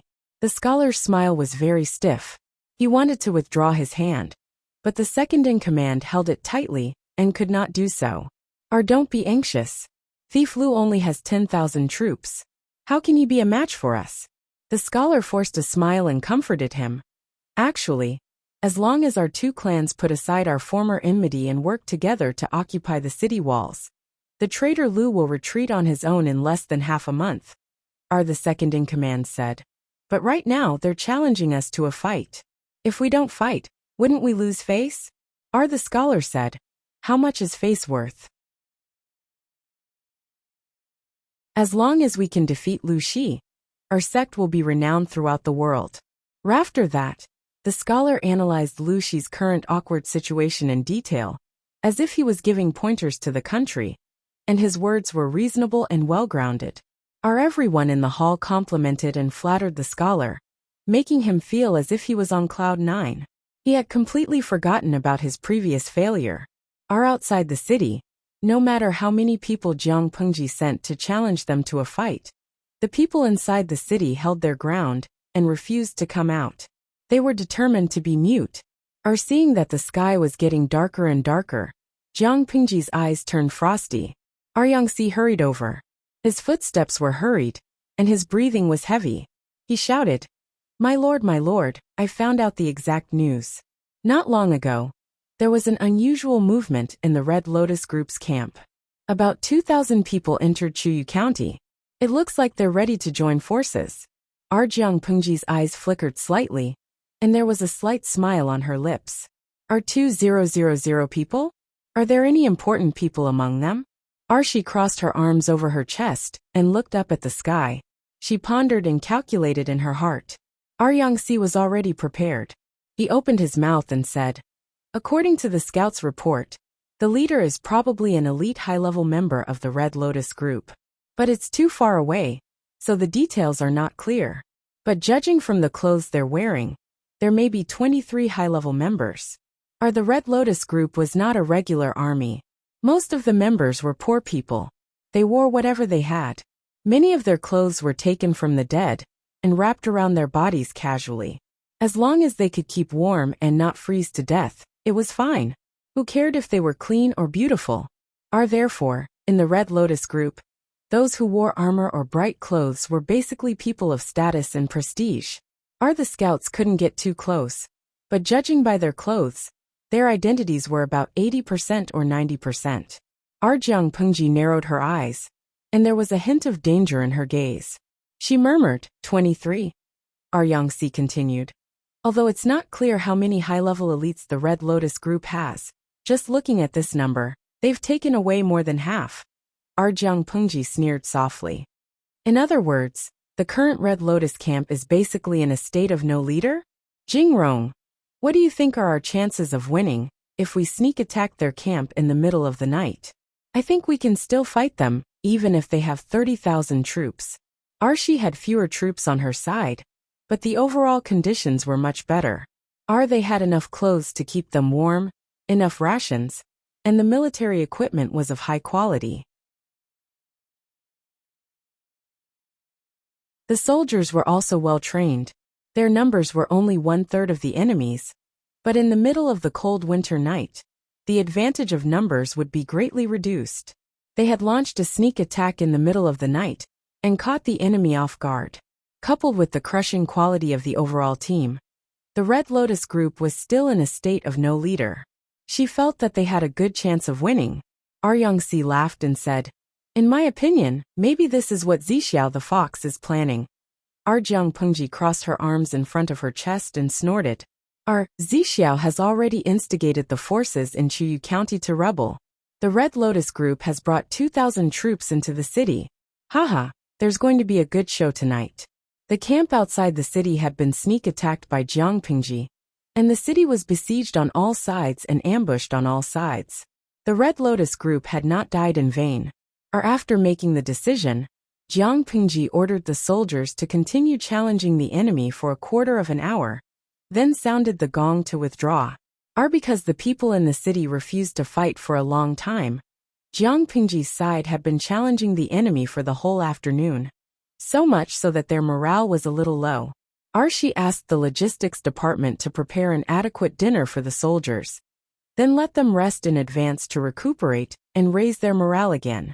That night, the bright white moon was covered by dark blue clouds. There was not much light on the ground. Jiang Pengji led the whole army out of the camp. In order not to arouse the vigilance of the people in the city, the torches in the camp were still burning. The Red Lotus group's camp was a full 2 hours' walk from their camp. Now that it was night time, the road was difficult to walk, so their pace was even slower. The soldiers guarding on the city wall still did not notice anything unusual. First of all, the torches in the camp were still burning. Second of all, when Jiang Pengji led the troops away, she went out from the back of the camp. The vision of the guards on the city wall was not that good, so they did not see it. At the same time, the city was brightly lit, and the sounds of singing and swallows could be heard. Among the shadows, one could see the graceful figures of women dancing. Everyone had reached an agreement. They were in a good mood and drank to their heart's content. Toasts were exchanged and wine cups clinked against each other. Rough and thunderous voices floated far out of the main hall. The second in command was drunk. His cheeks were pink, and his nose was red. He rubbed his stomach, and the urge to pee rushed to his head. He got up and pushed away the dancer who was attached to him. He said in a loud voice, "You guys eat and drink first. I'm going to relieve myself." Everyone did not suspect anything. Who among them had not gotten up 3 or 4 times to relieve themselves in the toilet? They drank too much, so they were holding in their pee. It was very uncomfortable.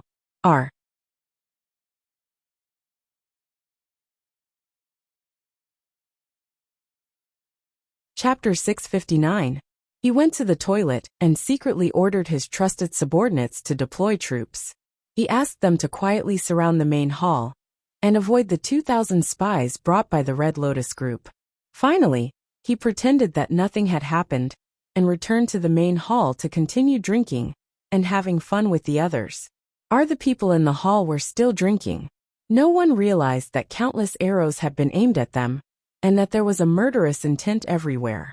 The second in command was still urging them to drink. The scholar of the Red Lotus group had already drunk so much that he was sprawled on the table, his clothes disheveled. At the same time, a few dark shadows flipped into a remote house in the city. Sir. Wuxia came out of the room with an indifferent expression. I'm here. We came late. Sir must have been startled. These men dressed in black and brown were the guards who had followed Wuxia into the city. After entering the city, Wuxia let them do as they pleased. They hid in Chuyu County and did not need to worry about his safety. They would find an opportunity to meet up in the future. What's the situation outside?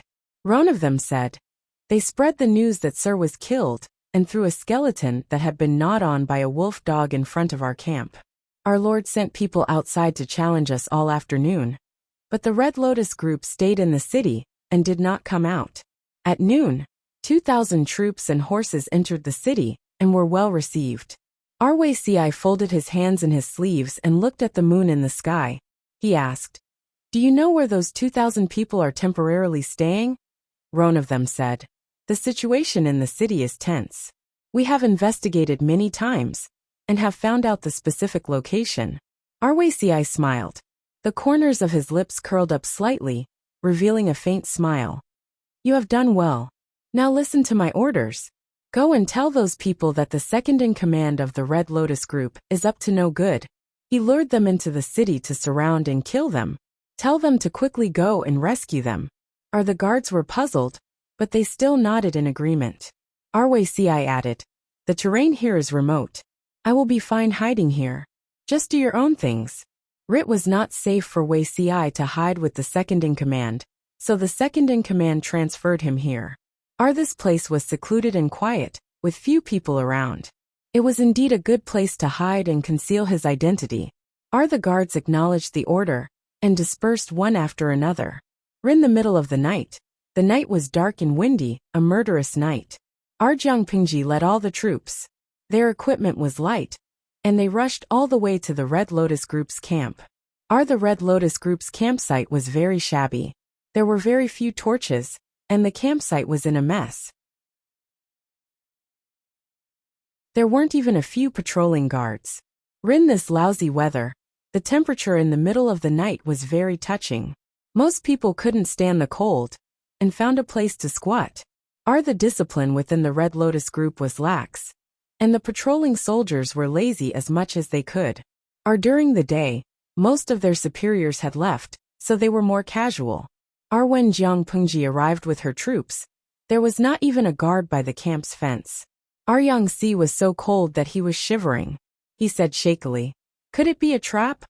Jiang Pengji snorted and said contemptuously, If the Red Lotus group had brains, they wouldn't have been fooled by Zixiao and Shui. Yangxi shut up. Ri's IQ wasn't low, but he would occasionally be tricked by the black-hearted Wuxia, okay? As for Shui, who was a three-faced spy, he didn't want to comment further. Jiang Pingji's mental brain was developed. She was sure that there were people in the camp, and it wasn't an ambush. Order the archers to prepare the fire arrows. Everyone held their breath. Hundreds of archers took out the oiled arrows and lit them. Then, they knocked the arrows and drew their bows, shooting them into the air. At the command, the sky was filled with arrows, leaving orange trails in the air. Then, they fell into the camp like rain. The soldiers in the camp were still in dreamland. The people on night watch outside yawned continuously. They hugged their weapons and leaned against the fence to sleep. When the second wave of fire arrows fell, the tents were already burning. Only then did someone notice the commotion. They shouted at the top of their lungs. Enemy attack! Enemy attack! They were too sleepy. Even though they shouted like that, not many people were woken up. They were in a flurry. When someone blew the horn to signal the enemy, the fire burned from one tent to another with the help of the night wind. Our enemy attack! Wake up! Messy shouts and messy footsteps. The crackling sounds intertwined into a soul-stealing song. As the sound of hooves approached, the horses neighed and landed. The gate of the camp was violently broken open. The soldiers on both sides were about to step forward to resist, when they saw a flash of silver light. 2 clusters of blood bloomed enchantingly. No one would have thought that Lu Shi's army, which had been shouting all afternoon, would launch a surprise attack on the Red Lotus group's camp outside the city in the middle of the night. Dian Yan's speed was not as fast as Jiang Pingji's. The horse he was riding on lowered its head and strode at a steady pace. Although the horse's speed was not fast, its breathing was very steady. It followed closely behind Jiang Pingji and rushed into the camp. On horseback, Dian Yan killed anyone he saw. The 2 axes in his hands were deadly. He was born with great strength. When the axes fell, he could split a person in half from the middle.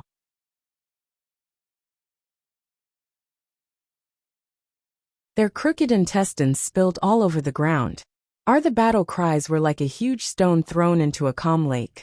With a bang, huge ripples spread out. The fire burned bigger and bigger. It almost dyed the entire camp a bewitching orange-red color.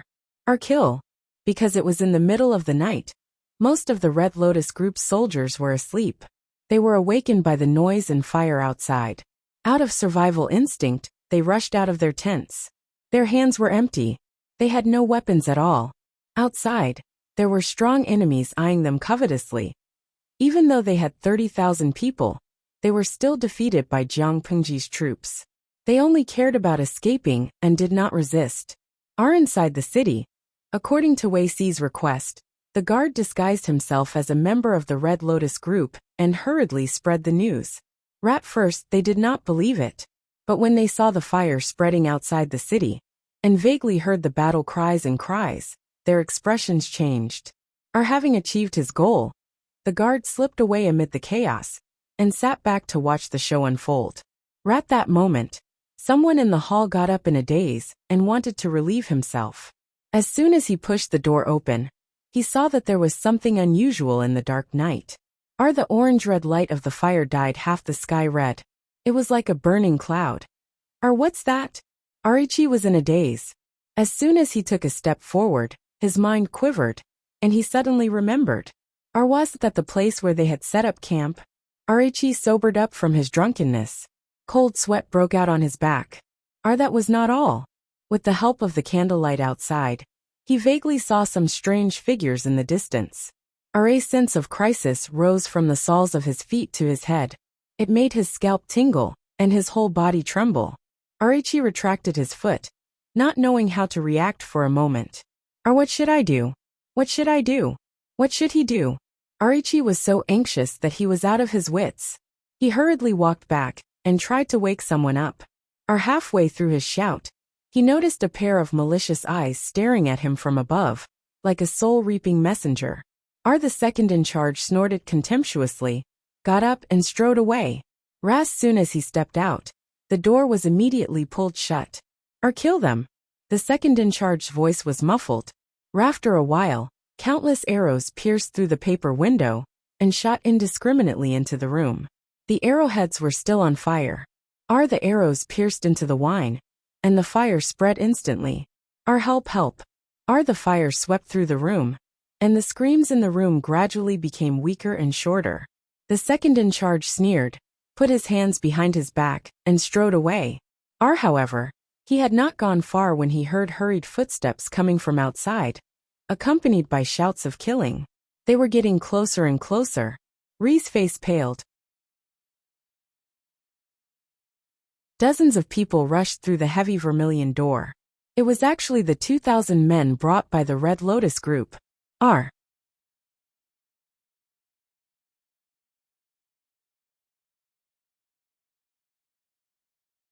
Chapter 660. Sure enough, it's messed up. This Wei Zixiao has a very strong heart. Yang panted heavily as he gripped the reins, with all his might to prevent himself from falling off the horse's back. He looked rather pathetic. After being tossed and turned, the originally neat scholar's robe became wrinkled. Every time he took a deep breath, the cold wind would pour into his mouth. Yang turned his head to look at Chiyu County. He saw that the night sky above the county had also been dyed orange-red, giving off a dangerous and enchanting light. This is called telepathy. Jiang Pengji stood on the horse with a faint smile on her face. Yang spat and said angrily, "What telepathy? I think he's just looking for trouble. Who knows who that pile of human bones belongs to? If we believe that Zixiao has been killed, I'm afraid we'll miss the battle. He's good, at least let us know." Speaking of this, Yang was also very depressed. Looking at the pile of human bones, Yang also thought that it was Wei Xi's corpse. He was really sad for a while. If it wasn't for his lord who quickly identified it, he might still be in the dark. Hearing that, Jiang Pingji's slightly pale lips curled into a beautiful arc. Maybe this is also within his expectations. He knows that I won't be deceived by the corpses, let alone miss the battle. After she finished speaking, Jiang Pingji waved the long spear in her hand. The originally silver-white long spear had been soaked in fresh blood. The whole spear was scarlet. The warm fresh blood quickly cooled under the cold wind and solidified into blood clots. It was a little sticky and disgusting to the touch.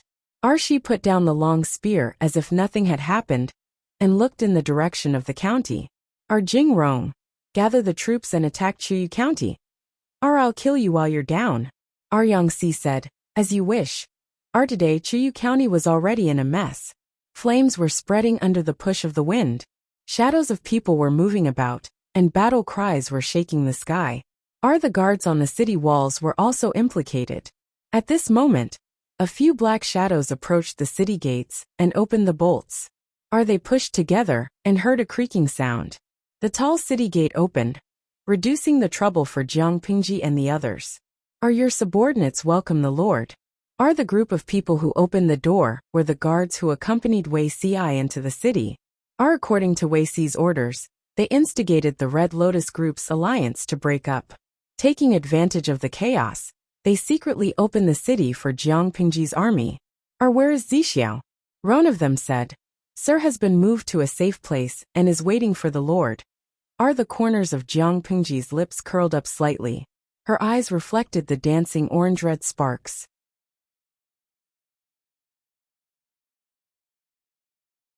When the sparks reached her ears, she felt an inexplicable urge to heat up her ears. Quoting the words of the viewers in the live stream room. The streamer's smile was a little weak. Well done. Generals and soldiers, follow me to kill the enemy. Holding a spear and slapping the horse, they rode ahead. They fought fiercely all night until dawn. The faint light broke through the night sky, and the earth welcomed a brand new day. The fire burned all night, and now only a few flames were still stubbornly holding on. After the flames licked the ground was scorched black. Gray-white smoke was still rising from the broken walls and ruins. As far as the eye could see, it was a scene of desolation. Jiang Pengji patted the black smoke on Little White's body and muttered, "Little White is about to be blackened by the smoke." As she spoke, she handed the reins in her hand to a soldier beside her and asked him to take Little White away to wipe it down. Yang had not slept all night. His eyes had already turned blue, and his eye bags were quite heavy. His fair cheeks were stained by the black smoke, and he looked dirty. Zixiao stayed here last night? This person really knows how to enjoy himself. He followed Jiang Pingji around, and he exercised a lot. He rode the horse frequently, and the skin on the inside of his thighs was rubbed with blisters several times. That was not all. His face, which had finally become a little fat, had now become thin again. Stubble covered his chin, and he looked a little down and out.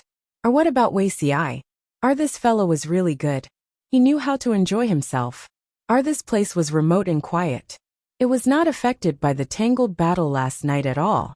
At the thought of how he was in a sorry state last night, and how Wei Xi could still sleep soundly, Yang suddenly felt unbalanced. As he spoke, the tightly shut door opened, and a tall scholar in blue walked out. Wasn't it Wei Xi? My lord. Jing Rong. Our Wei Xi did not sleep all night. He paced near the door at dawn, and his feet seemed to be grinding a hole in the ground.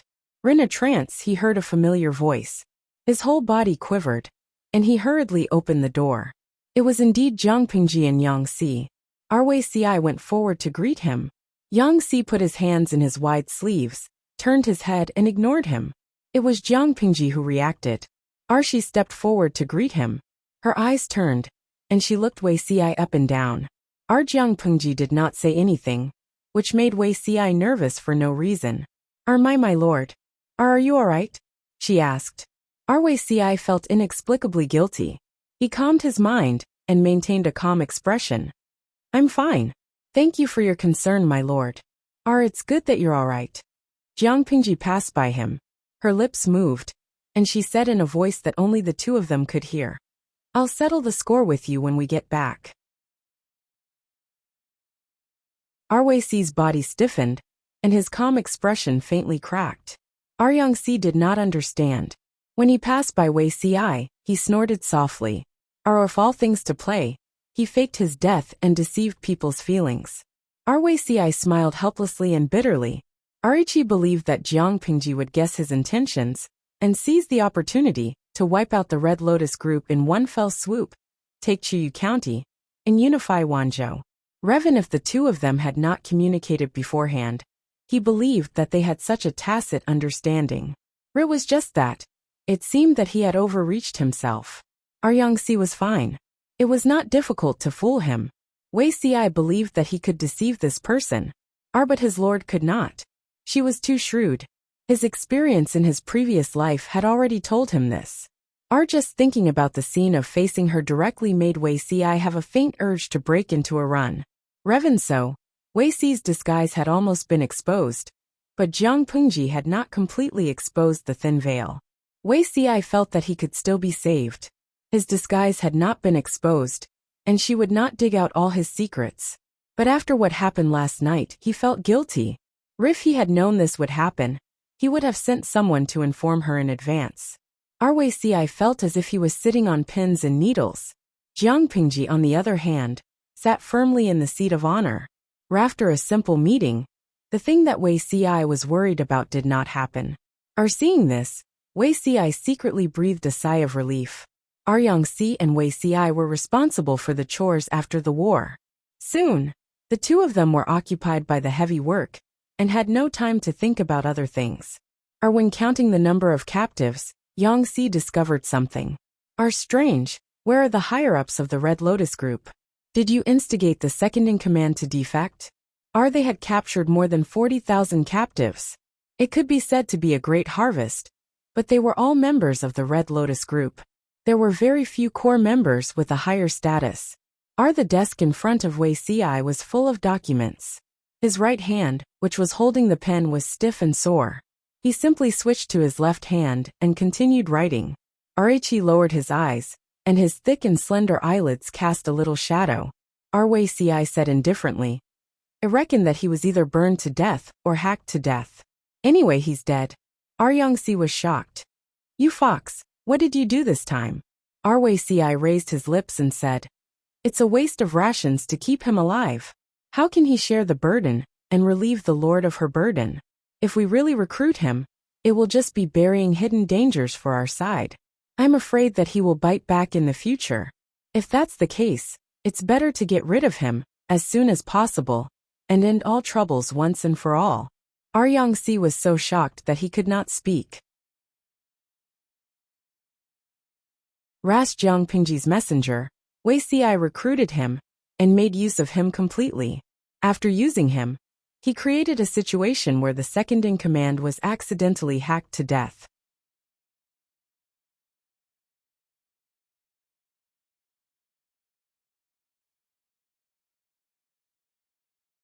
Chapter 661. When it came to scheming, Wei Xi was no match for Yang Si. After all, their styles were different. They both had hearts. The difference was that one was dirtier than the other. Yang Si was exasperated. All the crows in the world were black. Wei Xi, the damned fox, was laughing at others for being black? Where was his shame? Wuxia and Yangtze were so busy with government affairs that their feet hardly touched the ground. Jiang Pengji had to think of a way to settle more than 40,000 captives.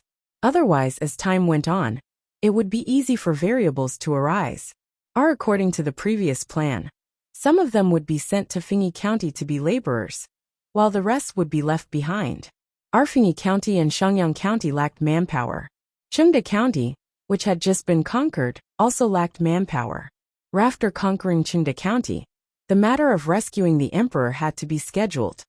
From top to bottom, everyone was as busy as a spinning top. Jiang Pengji gave Wuxia a separate task. It was not heavy, but it was not easy either. I promised in Shui that I would give him 10% of the wealth and manpower. Now it's time to fulfill my promise. The Red Lotus Group's wealth will take a few more days to count. As for the captives, Jiang Pengji counted the number of captives they had captured. There were about 80,000 of them. Most of them were ordinary people. Wuxia wanted to select 8,000 troops for Anshui. Do as you see fit. Wuxia cupped his hands in acknowledgement. On the afternoon of the 4th day after conquering Chuyu County, Anshui and a few of his sworn brothers walked out of their hiding place in the mountains. Our big brother, District Magistrate Lu, captured a lot of captives. He wants to give at least 7,000 to 8,000 of us. Is he really willing to do that? The group of brothers muttered, their hearts beating like drums. Ran Shui said calmly, he has to be willing even if he can't bear to. If Lu Shi wasn't this generous, he wouldn't have gone far. As soon as the group approached Chuyu County, they were discovered by the patrolling guards. They identified themselves and Jiang Pengji personally received them. Our brother Lu, how have you been? Ran Shui and the others had stayed in the mountains for a few days and hadn't had time to clean up. They looked a little down and out. If not for their extraordinary auras, they would have thought they were beggars. Compared to the young and promising Jiang Pengji, Anshui's image was a little ugly. Ran Shui's sworn brothers did not make a sound. Only Anshui spoke. I'm a straightforward person, and I won't beat around the bush. I'm here today to make you fulfill your promise. Instead of feigning civility and probing each other, it would be better to go straight to the root of the problem and get straight to the point. Jiang Pengji was not annoyed. Instead, she said, Brother An, you came at the right time. I was just about to send someone to look for you. Thanks to Brother An's help, I was able to take down Chengde County so quickly and capture more than 81,000 remnants of the Red Lotus Group. As for the confiscated money, the account books are also here. Brother An, please check them. According to our original agreement, I definitely won't mistreat Brother An for 10 men and money. Arshi knew very well that Anshui alone had contributed 30% to her taking down Chengde County so quickly. Even if Anshui didn't come to her door to collect the debt, Jiang Pengji would send someone to receive him. Ran Shui held the thick stack of account books in his hands and was secretly speechless. This was probably the most extravagant account book he had ever seen. The account books were not pieced together from bamboo slips. Instead, they were sewn together from bamboo paper of the same size. Our bamboo paper was expensive in Dongqing. It would be even more expensive if it was resold in Nansheng. Arichi flipped through a few pages. The records were extremely clear. Every account was clearly recorded. Jiang Pengji's attitude was so unperturbed that it made Anshui and his men seem a little petty. Realizing this, Anshui did not flip through the entire contents in detail. He quickly returned the thick account books to Jiang Pengji. I'll listen to your arrangements. Brother Lu is an open and above-board person. Why wouldn't I trust you? Ran Shui wore an appropriate smile on his face. Without batting an eyelid, he warmed up the atmosphere again. As the two of them were talking, Wuxia came in from outside the hall. The matter he reported happened to be related to Anshui. The 8,100 people assigned to Anshui had been selected. Ran Shui frowned slightly. His sworn brothers also reacted. They all felt their hearts skip a beat. They felt cheated. If Lu Shi were to be chosen for them, who knew if he would specifically choose the old, the disabled, or the seriously injured? What was the use of bringing such soldiers back? Jiang Pengji acted as if she did not see the change in their expressions. She took the initiative to invite Anshui. What a coincidence. "Brethren, why don't you accompany me to take a look?" Ran Shui forced a smile. "Then it would be impolite of me to decline." Or when they arrived at the drill ground, and Shui realized that he had gauged the heart of a gentleman with his own mean measure. The captives Jiang Pingji had chosen for him were all well-formed and of suitable age. At a glance, they were all about the same size. Although the captives looked a little dispirited, that was because they had been defeated and captured. They felt lost and hopeless about their future. This outcome was far beyond Shui's expectations. As far as the eye could see, it was obvious that these captives had been carefully selected. They were all in the prime of their lives. Our brother Lu. And Shui did not know how to react. It was too pleasant, too unexpected. Among the crowd, and Shui even saw some of the middle and small backbone members of the Red Lotus group. They were much stronger than ordinary people. If these people were trained well, they would definitely be able to create an army with decent combat power. Jiang Pingji stopped him from speaking. As long as Brethren is satisfied, there's no need to say anything else, lest we become estranged and hurt our brotherhood. Seeing this, Yang Xi's expression became a little uneasy. After enduring for a long time, he finally had an opportunity. He secretly tugged at Wei Xiai, almost gnashing his teeth. "Wei Zixiao, are you siding with an outsider?" Wei Xiai was speechless. "Why do you say that? When have I sided with an outsider?" Yang Xi said. "Then what's the matter with the people you've chosen for Shui?" Not to mention anything else, they were all young people, and some of them looked quite strong. So it's because of this," Wei Xiai said with a smile. "My lord has also promised, you don't have to worry. Don't just look at how good these people look on the surface. That's not the case behind the scenes.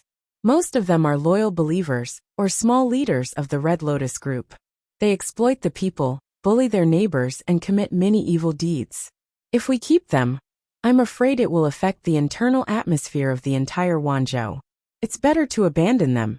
The most important thing was that they were too deeply poisoned by the teachings of the Red Lotus group. They were basically malignant tumors, and they couldn't be left alive. Yang Xi was astonished, so shocked that he couldn't speak. Wei Xiai narrowed his eyes, expressing his loyalty. "I'd rather cut my own flesh and give up my life than harm my lord in this life. And Shui still has his uses. If we use old, weak, and crippled soldiers to fool him, I'm afraid he'll hold a grudge against my lord. However, if we use these 8,000 young and strong men as an explanation, he won't be able to tell that something is fishy in a short time. We can still make use of them a few more times." "Jing Rong, what are you looking at?" Yang Xi had finally regained his composure, but he became strange because of Wei Xi's words. Ri's gaze fell behind Wei Xiai. Wei Xiai was puzzled at first, then he became flustered. He turned his head, and saw a very innocent-looking person leaning against the porch. Jiang Pingji had an expression that said, "You guys continue chatting, I'm just looking at the scenery." Wei Xiai was speechless. How long had she been listening? Wei Xi's eyes turned, and he used his gaze to ask Yang Xi.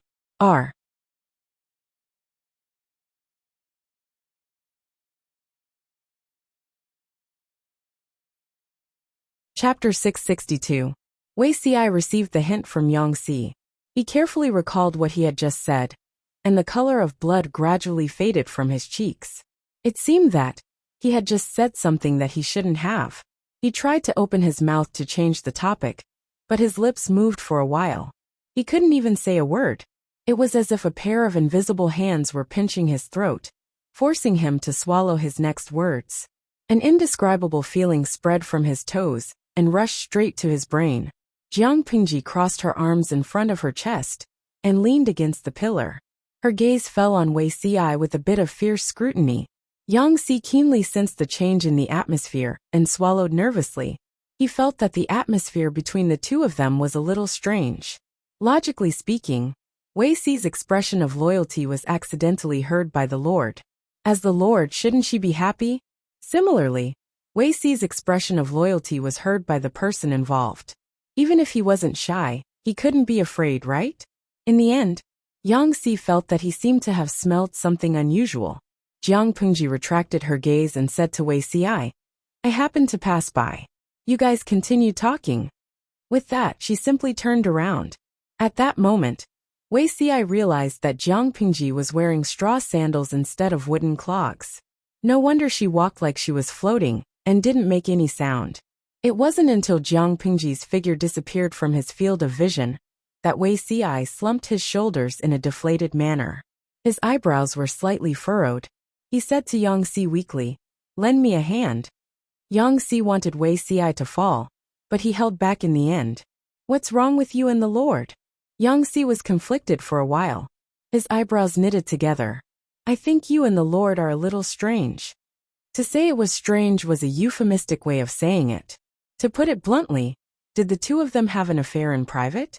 There was a cat scratching his heart, making it itch. Wei Xi rubbed his eyebrows with a headache and glanced at him. "What's strange?" Yang Si pinched his chin and glanced at Wei Xi from time to time. "Could it be that my previous guess was correct? Do you really have some unspeakable dirty thoughts about your Lord? Or does the Lord have the same kind of feelings for you?" Although men are popular nowadays, and people don't have much resistance to this kind of thing, you're 6 years apart, and you're both monarchs and ministers. This matter is not easy to deal with. As he spoke, Yang Si rubbed his hands. Wei Xi was already fuming with anger, yet Yang Si was still coming up with lousy ideas. Otherwise, Zixiao, you should find someone to marry. If he was worried about his fate, he could take a concubine. At least he would have a woman by his side. The balance of yin and yang was the right way to go. You could have taken the water route, but you chose to take the land route. Although you are older than the Lord, there is a difference in seniority. You can't just suppress the senior. This is disrespectful. If you really want to force it, won't you make me painful? Yang Si was halfway through his sentence when Wei Xi rewarded him with an elbow strike that was neither light nor heavy. Yang Si was caught off guard, and his expression was twisted. Shameless sneak attack. Wei Xi chuckled and raised his brows. Take a stroll in the martial arts arena? What water or land routes? This guy really didn't know how to restrain himself when he started talking dirty. He knew even more than that wastrel Fengzhen. Although Yang Si was still alone in his 20s, his private life was quite rich. Yang Si sucked in a breath of cold air and grimaced. "Fine, I'll leave then. I tried to advise you out of goodwill. But not only do you not know how to be grateful, you even made a false accusation." He had to teach Wei Xi a lesson today. When they arrived at the martial arts arena, Yang Si took out his sword, rolled up his sleeves, and pulled out his sword to face Wei Xi. Wei Xi returned the favor. Not long after, Jiang Pingji received news that the two strategists were fighting at the martial arts arena. Not only was Jiang Pingji dumbfounded, but the audience in the streaming room was also confused. Zhang Qinghuai. Did I hear it wrong? Why did Yang Si and Wei Xi fight? Aren't they literati? Mala flavor rabbit leg. #Picknose. Who told you that literati can't fight? Do you think that the literati of this era are the same as the literati of China after the Song dynasty? They can't carry anything on their shoulders or lift anything with their hands. They have learned the 6 arts of a gentleman. Horse riding, archery, and swordsmanship are also compulsory courses. Sauce flavor chicken feet. I think you have some misunderstanding about literati. The literati of ancient times were basically proficient in both the pen and the sword. For example, my idol Li Bai was a genuine swordsmanship expert and the most respected in the martial arts world. Think about it, how chaotic the ancient society was. How could they not know how to fight when they could sneer and roam around outside?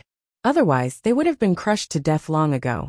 Therefore, it's normal that Beauty CI and the others know how to fight. Country bumpkin. I'm shivering. The person above, please don't mention it. When Li Bai is mentioned, I think of the fear of being dominated by Li Bai's green lotus sword. When we were pioneering, there were always 3 parallel swords. One explosion destroyed one group. Li Bai, the god, fought 25 of them without panting. Sanzatsi Pingjian. No, you've all gone off topic, haven't you? Beauty CI and Yang Si are fighting. Will they be alright? At this moment, the audience in the streaming room remembered the main point of the matter. They summoned Jiang Pingji to resolve the conflict between the two, so that nothing bad would happen.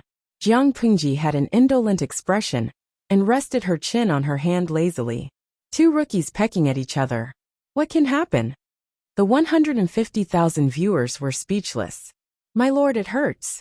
Rookies. No, Wei Ci and Yang Si had exchanged dozens of blows. Yang Si barely won by half a move. He liked to eat, but did not like to exercise.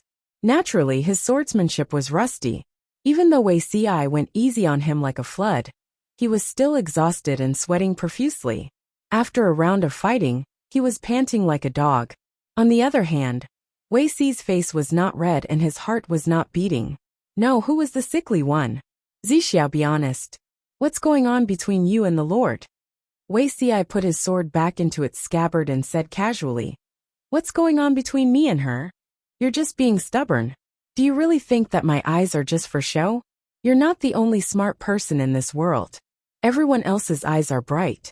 Yang Si panted and suddenly recalled the conversation he had with Jiang Pingji that day. He said earnestly, It's best if there's nothing. The Lord is young and his temperament is not yet determined. If he gets involved with men out of curiosity, you'll be guilty. But I heard from the Lord that he seems to have a sweetheart.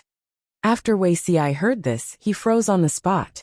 His feet seemed to be nailed to the ground, and he could not move an inch. A sweetheart? Yang Si nagged and repeated Jiang Pingji's words that day.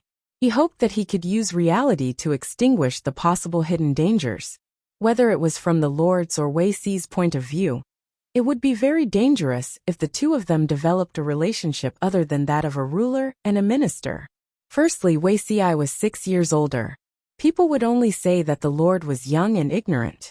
Wei Ci fawned on her and shamelessly seduced a young man. He was degenerate. The two of them could have been a ruler and a minister for a lifetime and become a legend. Why did they have to bear eternal infamy? Secondly, the Lord already had a girl he liked. If Wei Ci could not stop now, he would not even be able to be a ruler and a minister in the future.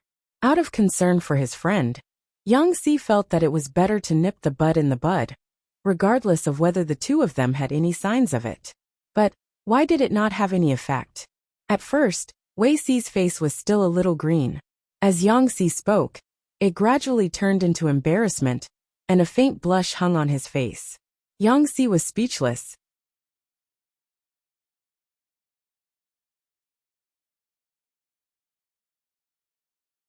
Chapter 663. There was nothing wrong with it.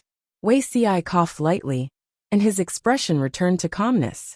Only his ears were bloodshot, so red that tiny blood vessels could be seen.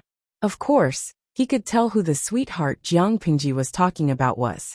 Facing the ignorant Yang Si, he felt an inexplicable sense of shame. However, Yang Si's words just now were not without reason. The Lord was still young. She was in her teens and in her prime. What about Wei Zixiao? How could he be only 6 years older than her? I still have some matters to attend to. I'll leave first. Wei Ci's voice was a little vague, as if he was deliberately avoiding something. Yang Si would not let him leave so easily.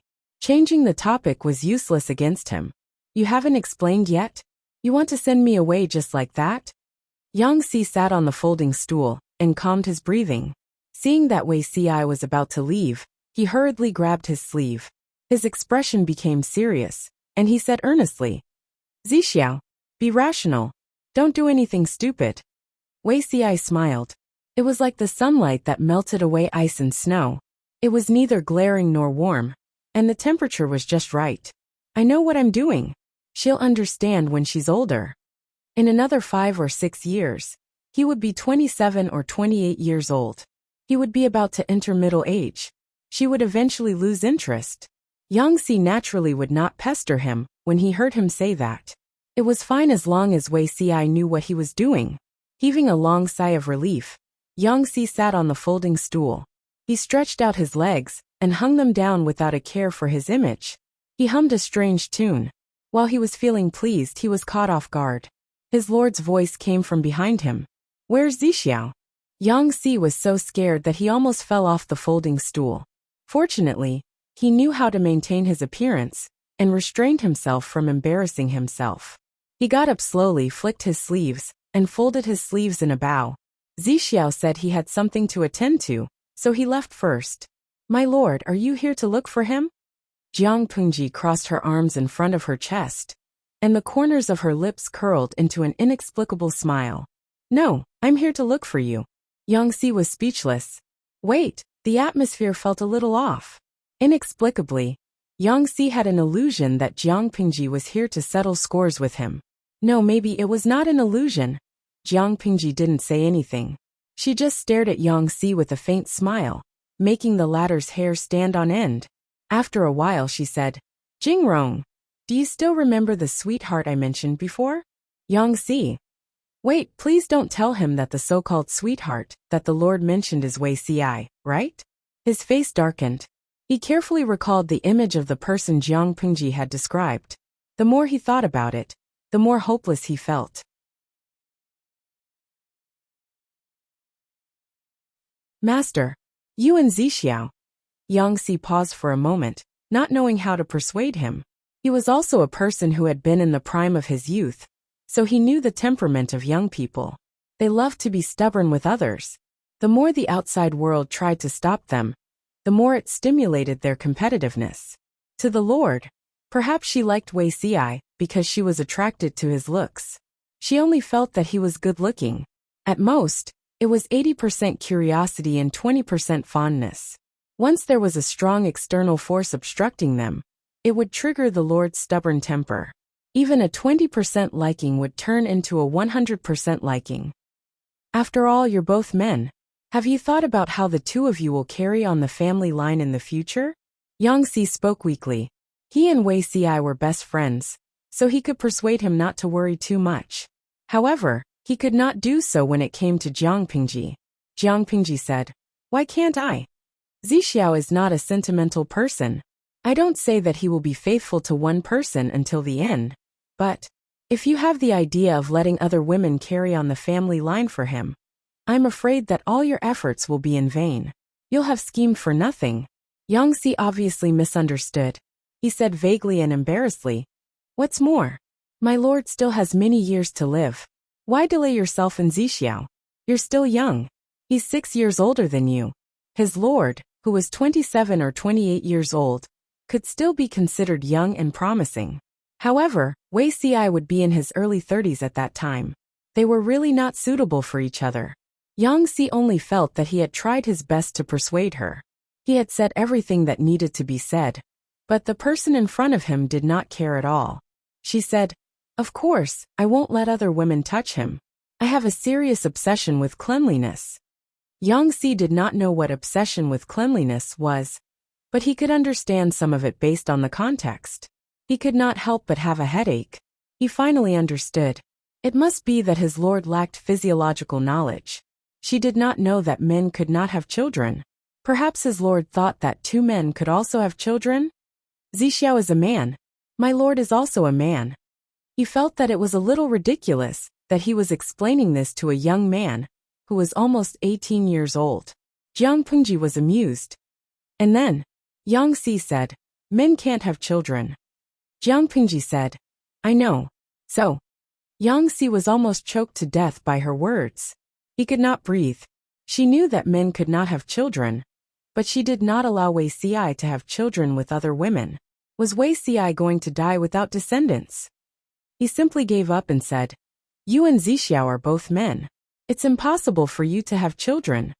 Jiang Pengji lowered her eyes and snorted. She said, Wrong. Yang Si was stunned. What was wrong? It's true that Zixiao is a man, but everything else is wrong.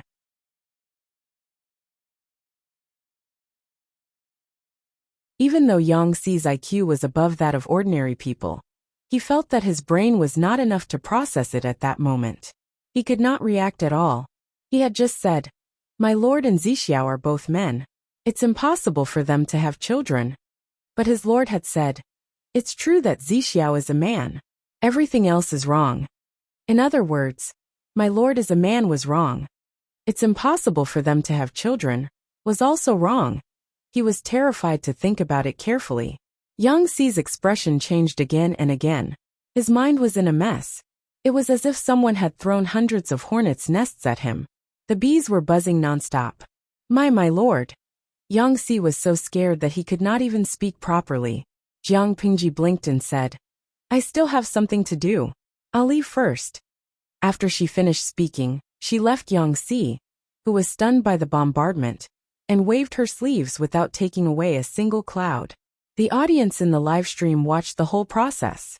They were basically divided into two factions.